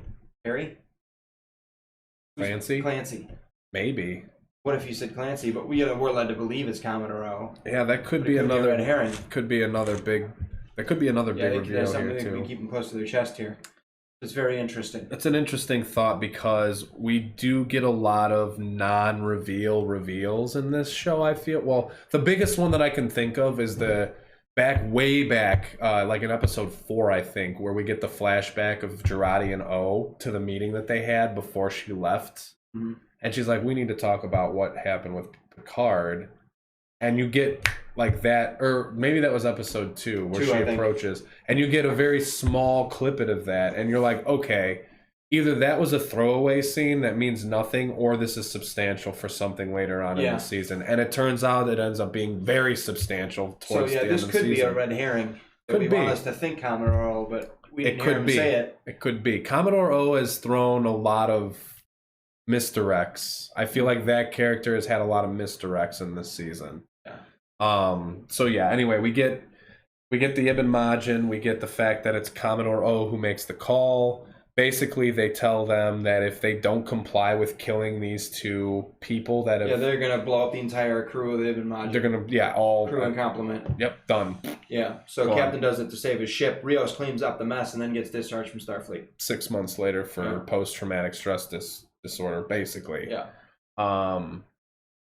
So he's spilling all his guts to Rafi here in this scene, essentially, and I think at this point, like, she starts to understand his character. Like, we all obviously this is a big reveal for everybody because we've not known anything about. We know he's got a shady past. Something bad happened on the Ibn Majid. We don't know what it is. We know he carries it with him. Now we've got the full story, and obviously we had to wait for this because a lot of it has to do with Soji and her sister Jaina. Yep. And her supposed brother. Mm-hmm. What we come to find out in this... What was his name, like Wildflower or something? Beautiful Flower. Yeah. We come to find out, which is interesting because remember that Daj was named after the flower that I don't know if it's Soon or it's not Soon. You've made that clear, but maybe Maddox or somebody else. Like, remember they crossbred 2 flowers, and that was the name, the Dajnanthium or some crazy thing. Right. Here's something odd. I wonder if they will touch on the fact Janeway's decision to change history at the end of Voyager. I wonder if the history change is still canon or if they retconned it for this series. No, that's prime timeline. Yeah, it's prime timeline. Yeah. Kind of like how... In fact, they actually clarify that in one of the Star Trek movies. Well, because Voyager ended before, I think it was... it's Insurrection. Janeway actually calls him on subspace, and he's like, "Oh, Admiral Janeway." Yeah. Because she's already back into the Alpha Quadrant at that point by the time that movie came out. Right. Voyager was over with. Hey, Tamisha, thank you for the like. Also, think about this, too. Like, you've got the whole anomaly, like the All Good Things episodes, where they essentially just completely F with time by going back and, like, trying to close the anomalies, and it's just kind of crazy to think about, like, the temporal paradox. The temporal paradoxes and how it grows bigger into the past, and it's super small in the future. Bigger in the past, Will. It's bigger in the past. Bigger in the past. Yeah, exactly. Maddox says to watch out. So I don't know. I mean, that's canon prime timeline. So Yeah, I don't think they've done any kind Where of are we on retconning this or thing? anything. Have we scrolled on this at all? No, we have not. Okay, I was like, oh god, we got a lot of episode left. No, we're like basically right here. Okay, cool. Yeah, we're right after this part, so we're right here. So yeah, we get the whole Rafi story and what happens. And again, we had to wait for this until this episode because it's ties back to Soji, and she obviously had like maybe other like the thing I think we've clarified at this point is that wasn't Soji and anybody else on that ship when they were murdered. Obviously not, because they were killed by the captain, but obviously somebody's creating these synths from this home world and just maybe sending... the synths are creating synths at this point. Maybe Maddox built synths that build synths. Maybe. Mm-hmm. Who knows? Mm-hmm. Who knows at this point? Hey, how's it going, Tamisha? Hope your Thursday evening's going well. Cheers to you. So yeah, we get the end of this scene where Soji comes up and she tells Jurati, she's like, I'm never gonna give you the chance to ever kill me. Basically, like kind of a veiled threat. Like, if you try, I'll destroy you. I'll end you. Yeah. And Jurati's like, I would never ever take the chance ever again. Yeah. Like, now that I've met you, there's no way. Yeah. So you can. I got better. I got better. Exactly. Now That's like that meme from this week. Oh yeah. She turned me into a Borg. A Borg? I got better. I did not build anything. What, Maddox? You didn't build anything? I'm sorry. Tamisha, thank you for the like and the share. All right, so Tamisha is a pretty name. It is a pretty name. So this is my favorite scene from this episode, where we go back to the Borg cube and basically Rizzo starts off in XBs, and Elnor sees it. Like offing, like she has a disruptor and she's literally going around and shooting them all like Wild West style. Literally. Just blasting them by hand. Literally, just bam, bam, bam, bam, bam. Any XB she comes across, done, done, done, done, done. Just murdering XBs. So Elnor sees this in the Queen's cell. He's like, whoa, the lights are flickering, and 7 of 9 knows immediately what's going on. Like the Romulans are destroying the Borg. She's like, whoop whoop, like does some shit with the Borg cube, and you see like this cord come down and like attach itself into her back, and you're just like, and then you get this scene here where like her eyes turn all black and get like, oh my god, and she we are Borg, and they're like, oh, it's like turning into a mini collective, dude. It was goosebumps for sure for me, because you're just like, whoa, dude, like 7 of 9 as like Borg queen of this collective, like insane. Yeah. Meanwhile, Rizzo's there. She's hanging out with one of the just like a Centurion. Centurion. She calls him. Like, yeah, it's a troop, and like she's like, shit's about to hit the fan. She's like, real fast, like unless real you fast. blast these fucking Borg out into space, like now, just like 3 seconds ago. Like now. The Centurion's like, don't worry, I'm on it. And so like all of a sudden this thing opens and you just see all these bodies fly, get like sucked out in the vacuum of space, and then like Seven's like, no. I didn't catch that scene, unfortunately, but like when she's all plugged in, she obviously can feel, I think, obviously what the Borg are feeling, and she's just like, no. She's like super epic, like, oh my god, it was actually like, it was fan service. It felt fan servicey, but it felt like real good fan service. Well, it is, but it isn't. So I think this is, they didn't do it poorly enough where it turned into a plot hole. A lot of times where you get plot holes is where you're trying to get to point A from point B. Sure. And you let the plot drive the story rather than the characters drive the story. If the characters drive the story, they're acting as characters should. Right. And you're not going to get any plot holes. But if you want to, like, so what they were trying to do is they're trying to get a Borg cube that they can now control that's empty of almost all things, including all the old Borg. Right. There's just a couple of XBs and Elnor and 7 of 9 on it and a fully functional cube. So we got all those things ticked off with this whole interaction. Right. We've got the cube repaired. We've got the Borg blown out into space, the ones that are in stasis. We've got most of the XBs killed except for a select handful, which attacked Rizzo at this point, and she beamed up on out of there. Right. She and her happy ass up on out. She did make the point too. She asked her whatever security officer, she she says, Centurion, like, do they scare you? And he's like, I'd be a fool to not be afraid of them. And she's like, well, something much worse is coming if I don't complete my work. Which, again, it's good character development and good characters moving the plot along, to your point, because she clearly hates synths. She clearly hates anything that's like android. So like Borg, obviously, like, and it also is curious now why it's starting to become very clear why the Romulans like took this Borg cube. Yeah, like they're trying to find out all they can about essentially synths and android technology. I think. Nate says, here's something odd. I wonder, oh no, I already read that. That could have been the Nexus. The Queen's body is just a physical manifestation of the Borg hive mind. Yeah, but this is actually, so this cube's been cut off from the collective. It's the Queen cell. Yeah, they make it clear, though, that because this has been completely separated from the collective, that there's no way to reintegrate. So this would just be its own tiny little collective, and they do give a little speech to kind of clarify that at the beginning. Yeah, they do. She also calls it like a mini collective. Like she says before she does this, like she's like we won't be. I think she even explains it like we won't be connected to the actual collective. Like these Borg will be lost because there's no collective mind here. Yeah, like we can't just reactivate them. Like somebody's got to tell them what to do. Right, which is why she plugs and give them proper instruction. Right. Which is why she plugs in and does what she does.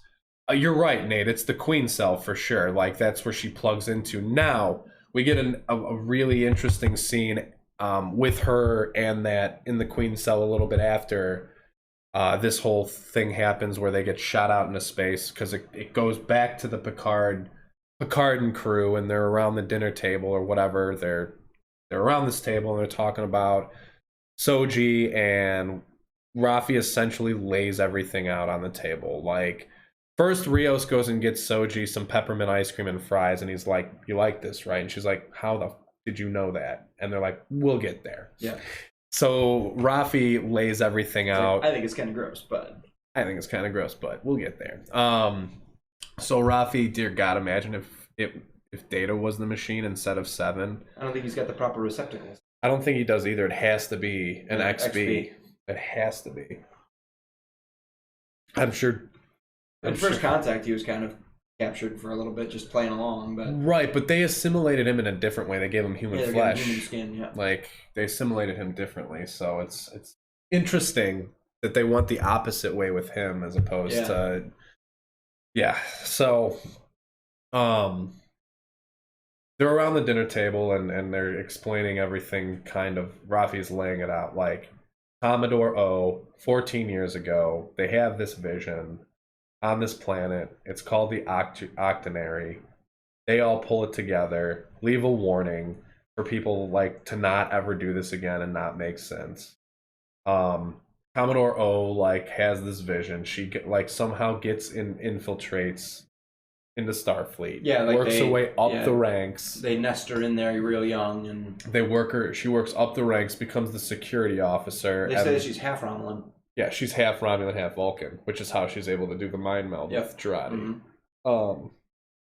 So she infiltrates, works her way up the ranks, becomes the head security officer, essentially orders or constructs, or what's the word I'm looking for? She creates or manufactures the synth attack on Mars. Oh, she orchestrates it. Orchestrates, thank you. That's the word I'm looking for. She orchestrates the attack on the synth attack on Mars. All so, Andrew, thank you for the like on the stream. All so that Starfleet will stop with synth technology and synth stuff, essentially. Like that's her prime directive, is to stop synth research in Starfleet. Yeah. Welcome back, Gabby. I hope you're well rested.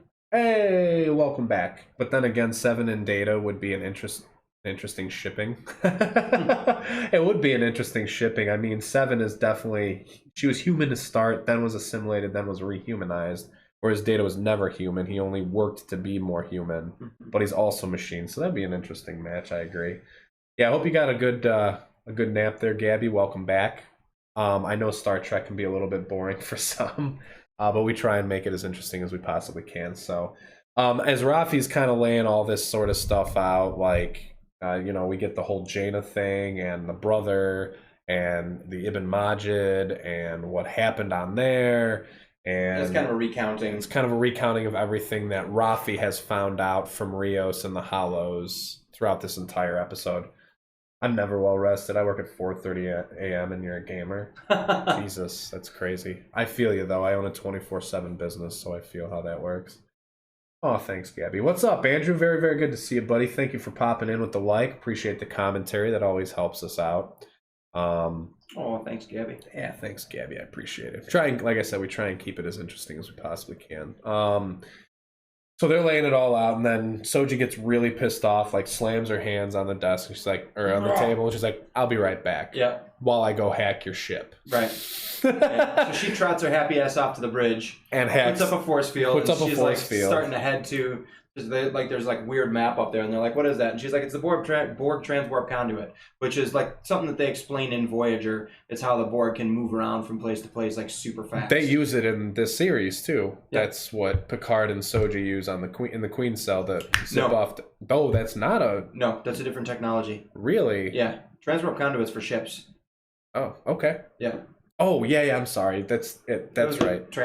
It was like like an instant transporter or something like that. You're right. Walk through it's like a portal. You're right. Yeah. Yeah, I'm sorry. I didn't mean to interrupt you or whatever. So yeah, she goes, hacks the ship, like puts a force field up, and finds out that transwarp conduits. Yes. Yeah. So she's gonna go in there and hack it. Yep. And try and get back home, which is her synth homeworld, is what she's referring to at this point. Rios doesn't like it. Nope. There's a manual override he's got on his ship. Which when I first watched through this, I was like, what the fuck is he doing right now? Like, I don't get this. And then after you finally said it, and like on my third watch through, like I can catch little ass damn shit with like circles and shit in previous episodes and like call what people are gonna do. But when it comes to very simple override for a force field and like controls of your ship, I had no idea what it was doing. I was like, why is he singing the Spanish lullaby? And then you're like, oh, it's an override. Yeah. I feel like the Rios is in it. Exactly. So it was just like, duh, of course. So he overrides the ship, and she goes to talk at that point, and then Picard's like, you know what? We tried it her way. Tried it. Rafi's. We tried it Rafi's way. We tried it my way. Neither of those work. Let's try it her way. And then he like sits down in the captain's chair and he's like, I don't know how to work this. Wait a minute. I don't know how to work this shit. Rios, get over here. Yeah. So Rios, again, he has, and Picard, being Picard and kind of giving a Picard speech is like, listen, Starfleet failed. Like, we gave way to fear. Like, we've got the past is written, but we've got the future with like glorious tools to write the future with. Like, it doesn't have to be like that. Doesn't have to be like that last civilization sort of thing. So Rios is like, all right, like straps in, and Soji even says to him too. She's like, just like if nothing else, do it for Jana. Yeah. Like the girl that got blasted by a captain. I don't know why he's feeling for this android that he met for a few hours. Like, yeah, that was curious. I was like, just do it for the captain that you love, that you treated like a father, and actually called Pop in your head, which is kind of weird. That you feel bad that he felt that Starfleet totally betrayed him before he offed himself, and do it for him. Don't do it for Jana or whatever. But anyway. This is crumpled. I thought this was cream pie. I have no idea what's happening, but I'm just here to hang out. Welcome in, Tim. Thanks for coming on in. Honestly, same. Uh-oh. Gabby says, crumpled. Exactly. Like things are getting crumpled. Things are about to get crumpled, I think, in this show. So anyway, that's the picture of him kind of strapping into the seat and like, I don't know how to fucking use this thing. You don't even know who I am. You don't even know. I just thought of that. I was like, you don't even know who I am. Jean-Luc freaking Picard, man. So we get this scene of we get the scene on the Borg cube. We go back, and this is the very interesting part of this episode with her specifically. we see a bunch of warbirds. I think they're warbirds that warp into the. It's some sort of Romulan ship. It's not a warbird. Because Warbird's big with lots of crew complement. It'd be something like the equivalent of a Galaxy class starship. Sure. I wasn't sure if they were like warbirds or if they were something. I knew they were Romulan ships because You have a very talented chest. I fell asleep for a second and my chest typed, uh-oh. Oh, wow. That's impressive. Jesus. Anyway, so we get these Romulan ships that bust in because Rizzo's called the fleet. She's sending them off to the home worlds. So they zip in. We get one last look of 7 of 9 as the mini collective queen, apparently. And she says, they're gone. The Borg cube is ours, which is awesome because in my head, I'm thinking to myself, Elnor and 7 of 9, now they get that reactivated Borg cube, zip on off to the planet where Soji and Picard went to, and we're finally going to get to see some like reactivated Borg cube action, some Elnor action, some more 7 of 9 action. Because, like I said earlier, I feel like Elnor at this point is kind of a throwaway. Yeah. Unless he gets more in the last 2 episodes. He has to, I feel. He has to. What's up, JB? He has to. Hey, what's going on, JB? Thanks for joining on in, buddy. So the last thing about that scene is Elnor asks her, he's like, are you going to assimilate me now? And she just looks at him and something says Annika's work is not... Annika still has work to do. So, and it's weird because we've never seen her call herself Annika. The only person that's called her Annika was Bedazzled. Was Vegeta. Yeah. Yeah, Bedazzled Vegeta or whatever we call her. But it's Bejazel. But yeah. She's the only one that's ever called her Annika, and she had kind of what was heavily implied to be a very like almost a romantic relationship with her. Yeah. They didn't leave much doubt there. I dropped my phone and it auto corrected it to whatever it thought I meant, I guess, for sure. I'm curious. I'm curious to know what was talking to her. We've thought about her referring to herself in the third person, but she never does. She never refers to herself as 7, unless maybe way back. But like maybe, but then like. Or maybe she didn't expect this Borg cube to still be connected to the collective when she plugged in, and it still is. I don't know. We'll find out, but I doubt it. Well, I hope we find out what the happens. collective wouldn't have let her go. No, we said that. Like, that just seems very... Unless they have some other plan in mind. Like, at this point, you would think that the collective knows, like, all of the Borg on this ship were jettisoned out. Yeah. Or like all of the Borg on the ship are no longer functional. Right. Whether it knows what happened, it just knows the ship was no longer functional up until about 15 minutes ago. Exactly. And these Borg cubes almost like they have minds of their own. So I'm wondering once it became active, like if something didn't happen when she plugged in that like alerted the overall collective as to what was going on, and something communicated to her from like way outside the Borg cube. Yeah, who knows? We'll find out. I'd be surprised. I really hope that's what it is. Like, I don't think that there's enough episodes left to be able to work that in and explain it properly and develop it. Season 2. Yeah, we'll see. She very well, theory, she ends up becoming the antagonist at the end of this season by being reassimilated as the Borg Queen. Oh, that'd be wild. How crazy would that be, man? I've called a lot of shit. A lot of 7 fans would be pissed. I don't think so. Because I don't know about you, but I was utterly jacked when I saw her plug in and get all Borg-like again. Because people are going to say like, oh, she spent like the last 20 years developing her character, and they just use her as a plot device and throw her back in there. People will freak out.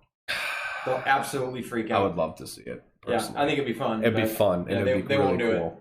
So we go back to the Picard and crew, and they're zipping over to the Borg, whatever you call it. Conduit. Thank you. I'm just going to defer to you whenever I need to say that phrase.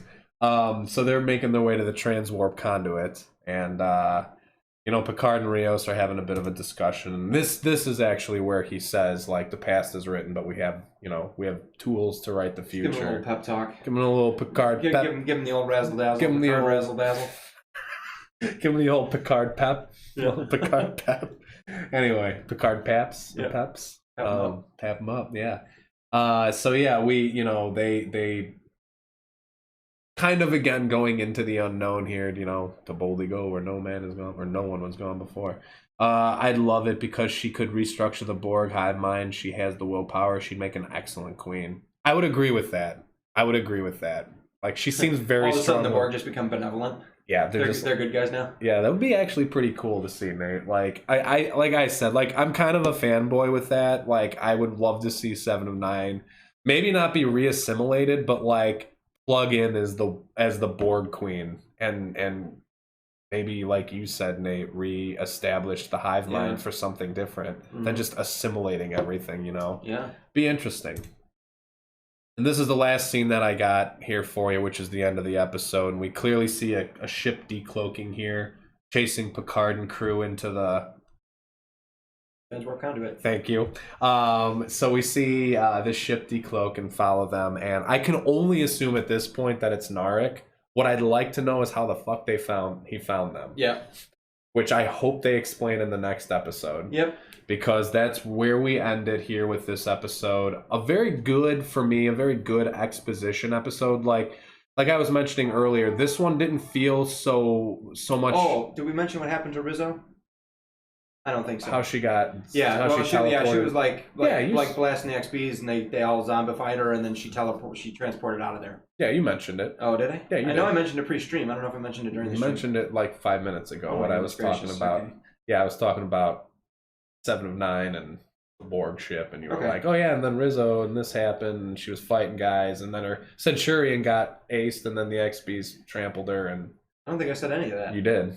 Oh wow, okay. You did. At least I'm like 98% sure. Like I heard you mention something about Rizzo like transporting out of there after getting attacked by XBs like 5 minutes ago. Yeah.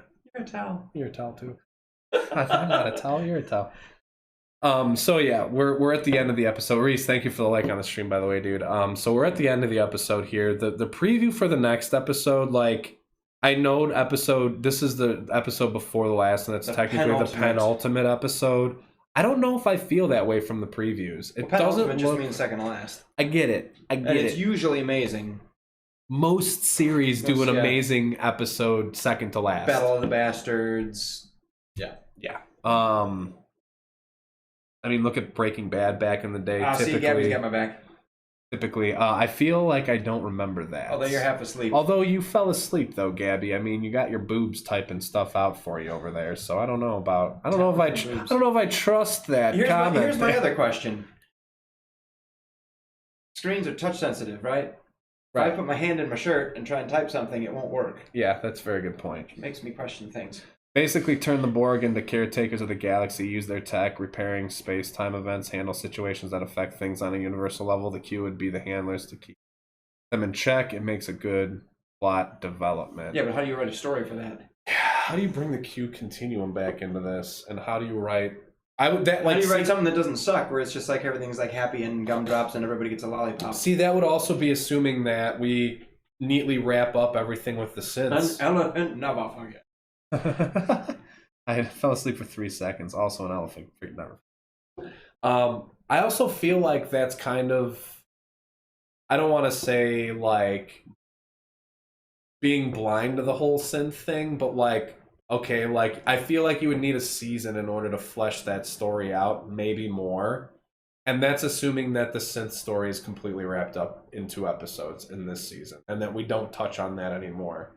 You know what I mean? Yeah, I just, like I said, like, we don't want this to be happy tree friends either.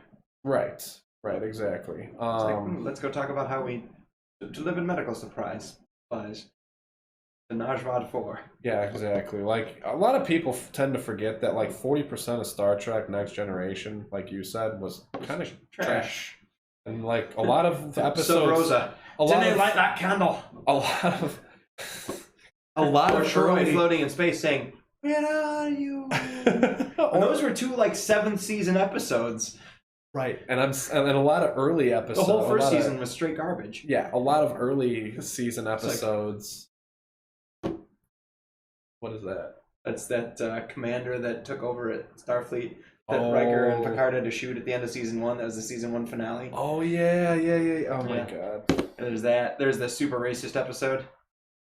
Balance of Power, I think it was called. Was that the one where the guys come aboard and they take the women back as a display, Tasha or whatever, Yes, as a display? yeah. I remember And they have to that fight. one. It's like, I was like, this is one of the most racist fucking episodes I've ever seen of Star Trek in my life, dude. it's so bad. I was watching through it and I was just like, what is this? Yeah, it's really, really bad. See, that's the thing. Like, you've got to look at these shows through the scope of the time that they're being shot in. And while a lot of people out there would say that this is a sci-fi show with the name Star Trek plastered over it, I would disagree with that. Like, you've got to remember the events of what's happened over the last 20 years. There was the Mars attack. There's the neutral zone collapsing.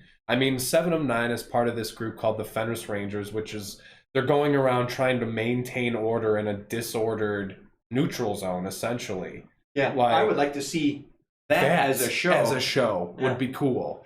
But Fenris Rangers. Go, go, go, go, go, Fenris Rangers! Oh my god, that would be fantastic, man. So good, so good. Listen, hey, and on that note, go back and listen to the Mighty Morphin Power Rangers theme song. It's badass. It is. It's really good. Like the guitar in the beginning, like there's like a solid like 3 minutes before they actually get into that theme song of kick-ass guitar work. Yeah, I know, man. Like there are a lot of good. Yeah, Power Rangers. Not a Power Rangers fan. I was a little too old for it, but yeah, hearing the theme song, I'm like, oh man, it's not bad. Could also create an all-out war between the Synths and Borg. The winner decides the fate of the galaxy. Did you tell your buddy how long I've been following? Yeah. You've been following for 276 days, and for some reason your likes and shares weren't showing up on stream the other day. Who's?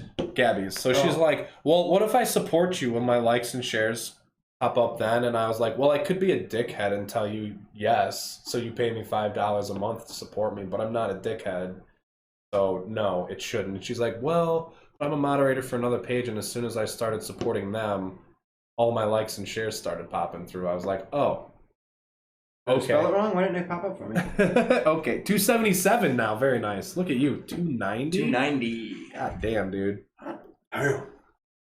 That's basically since day one right there, Gabby. 290 days. What do you mean, basically? It is day one. As soon as you sent me all the stuff, I was like, ah! I can't math and don't know if that's exactly May 26th. Oh, it said basically. Oh, it was my brother's birthday? Yeah, I'm pretty sure it was. Who's the superior machine, the Synths or the Borg, newly restructured by 7, the events in Picard leading to the inevitable war? Pretty soon, races start choosing sides. If written correctly, could be a good way to wrap up the whole boldly go idea. She says, fight me, Grant. You want to tell her, or should I? What? Oh, yeah, that you do jujitsu? Yeah, I belong to a fight gym and played football since I could walk. I think she just means fight with followage, which he wins. He just wins, Gabby. I'm sorry. He's also my best friend since I was 10 years old. I've been following him since he was 9. Since I was 9, so, you know. In real life. He's kind of got a 26-year followage going here, so almost 26 years. This year will be 26 years. This August. Yep. Madness. Anyway, so that's the end of this episode. The next episode, we get a preview, obviously, of them back on the synth world. Something happens to Picard and crew's ship while they're at that synth world. Not really sure what's going on with Narek. We're not sure what's going on with 7 in the Borg cube. I hope that she zips over to where Picard. I mean, she has to. That's what they had to set this up for. They had to. They're not just going to sit there. Otherwise, they're throw-out characters. Yeah. Like, there's no reason for it. No, I meant in real life. Oh, he doesn't hit girls, but he'll fight you. He'll take you down. Don't worry. Jiu-jitsu you can restrain. Damn, I want to meet him now. What, Maddox, my buddy? Grant? Hi. Hit me. Hands, Gabby, boxing gloves. LOL. Good luck. All right. Fair enough. So anyway, we come to the end of this episode review, this podcast here this evening. Episode 8, Broken Pieces. Non sequitur. I want to talk about my shirt. Go ahead. So, went to North Central College, Naperville, Illinois. I'm going to grab a beverage while you talk about All this, right. because this does not pertain to me. So, that's cool. North Central College, I had the honor of playing football there. This year, football team won the Division III National Championship. Really cool. They've won many track and cross country championships, and then of course with the COVID-19 thing going on, they canceled all of NCAA sports. I want to award this for a little bit of solidarity for the college because at the time they canceled the sports, 5 North Central College wrestlers were going on to the national tournament. The basketball team, because the Division III national tournament starts before the Division I one does, North Central College basketball team was already in the Sweet 16 when they canceled all of the sports. And the baseball team has been kicking ass and was currently ranked 3rd in the country. So there are a lot of seniors whose athletic careers ended prematurely when they had a chance to do some pretty solid things. And you know, my collegiate athletic career, I still play, but my collegiate athletic career ended at the right time, and it was still rough. So I can't imagine being in that position and having the rug ripped out from under you. So it was a rough thing. Indeed. Your timing was impeccable. Yep. Taking a sip of this. Go ahead. Anyway, so yeah, his story about his college is kind of a tragic one, but that's all the NCAA. It's not just North Central. I mean, I feel for North Central because all of their athletic teams were in a position to do something amazing this year. I mean, imagine if they had won national titles in like football, basketball, and baseball. It's nuts, and they were in position to do such a thing. So, but all of the NCAA athletes, and especially the seniors who don't get a chance to finish this season, that's rough. Sucks. Yeah. Sucks. I think for the thousands of hours you put in training for these things. As a high school athlete, maybe not a college one, but as a high school athlete, that would I could feel for that. Like that would suck as a senior to not to potentially win a championship and then not have a chance to finish that off. I'd be absolutely inconsolable. Yeah. Again, though, health of everybody is kind of more important than sports at this point, but I don't know if it's so crazy that we need to go around canceling everything yet. Yeah. But it's good to take precautions, that's for sure. JB, thank you for the like. Anna, what's going on? Pix Nation up in the house. Thank you very much for stopping in. We're coming to the very end of our podcast here. I will go ahead and download this and put it up on YouTube later tonight. It'll be pissy quality because Facebook doesn't allow me to take anything but standard def from it. So once I get my new SSD installed on my computer, I should have a lot more room for recording these so I can get them up in 1080p on YouTube. If you guys want to catch them in 1080p, all you got to do is just look in my videos. I've also got a playlist up on Facebook now, so you can quickly find those. Exactly, so you guys can quickly find those. But we are going to go ahead and end it off here this evening. I want to say thank you, as always, to my buddy and co-host in crime here, Grant, the beard meister, the Trek master, and one of my best friends and brothers from another mother. So thank you for coming on out again and taking your time to anytime. This is my absolute pleasure. I love it. Do this podcast with me in the pan. I would have this conversation with you if there was nobody here watching. Hey, Life, thank you for the like on the stream. Maddox, thank you for that last share. Life says, hey, Panda. It's going to get bad, Italy bad, or worse. Gotcha. Well, if people don't start taking precautions, yeah, it's going to. Yeah, the whole thing sucks, honestly. Yeah, I agree with you, Gabby. You know, it's bad when Disney closes its parks. I think it's more of the panic than it actually being life-threatening. Sorry, folks, park's closed. Sorry, folks, park's closed. I mean, the NBA, the NHL, and the MLB have all suspended their seasons indefinitely, at least for the next few weeks, to my knowledge. Right. So I mean, do I recall a time when this happened? Probably not. H1N1, swine flu, bird flu. I don't ever recall it being nothing like that. This serious? No. But just take precautions, guys. Don't be selfish assholes. Think your health and your safety is more important than an event or a sporting event or anything else that is easily replaceable. You know what I mean? So anyway, what's going on, Life? Thanks for dropping on in. Gabby, we will catch you on the flip side. Yeah, they close them until April, and they literally never close the parks. Yeah, I know. I mean, we're literally talking from a sports angle, like the Olympics being postponed. I heard today on the Score they were talking about March Madness. Canceled. Unless that came down in the last couple hours, there was no confirmation of that on the score earlier NCAA today. canceled everything this afternoon. Then that must have come out like literally after I got out of my car this afternoon and was listening, because that's all they were talking about. Yeah, it was late this afternoon. I was on my way home from the DMV. Yeah, so getting my real ID. Yep. I got into the DMV before they closed that shit, because that's gonna happen. My license is about to expire. Yep. Because I turned 36 in a week. Yep. We have many times Italy's population. E3 is many history. Tapestries. Yep. E3 is history too. That's one more reason I've been staying home for the last month. They did cancel everything. Right. Yeah. I've been hearing about it throughout the day, especially here in the Chicagoland area. Like Pritzker, our governor, they made a recommendation to cancel all sporting events in the state until at least May 1st. Yeah. I don't know if that's official yet, but I had heard about that. Apparently March Madness is canceled. They're talking about the Olympics. I mean, MLB, NHL, NBA I've already discussed. Like, they've canceled stuff. So, yeah, I've definitely not seen anything like this before in my 34 years. Be safe out there, pandas. Thanks, Life Counter. Thanks, Life Counter. Yo, happy early birthday, co-host. Yeah, absolutely.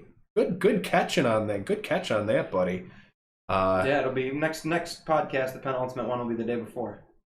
We got one more podcast in before I turn. Hell yeah, dude. Hell yeah. That is coming very soon. Very, very soon. Week from tomorrow. Anyway, guys, I'm going to go ahead. We're going to end it on this note. Stay safe out there, everybody. We will be back. We'll be back tomorrow. I'll be back too, but I'll just be where you guys are. Yeah, he'll be back, but he'll be watching instead of participating in the stream tomorrow. I'm not sure what I have scheduled for tomorrow. I'm sure something fun. It's going to be amazing. I'm sure it's like Borderlands 3, Apex, or Red Dead. One of those games, most likely. We're literally biding our time until Doom Eternal comes out in 8 goddamn days, and then Final Fantasy 7 remake.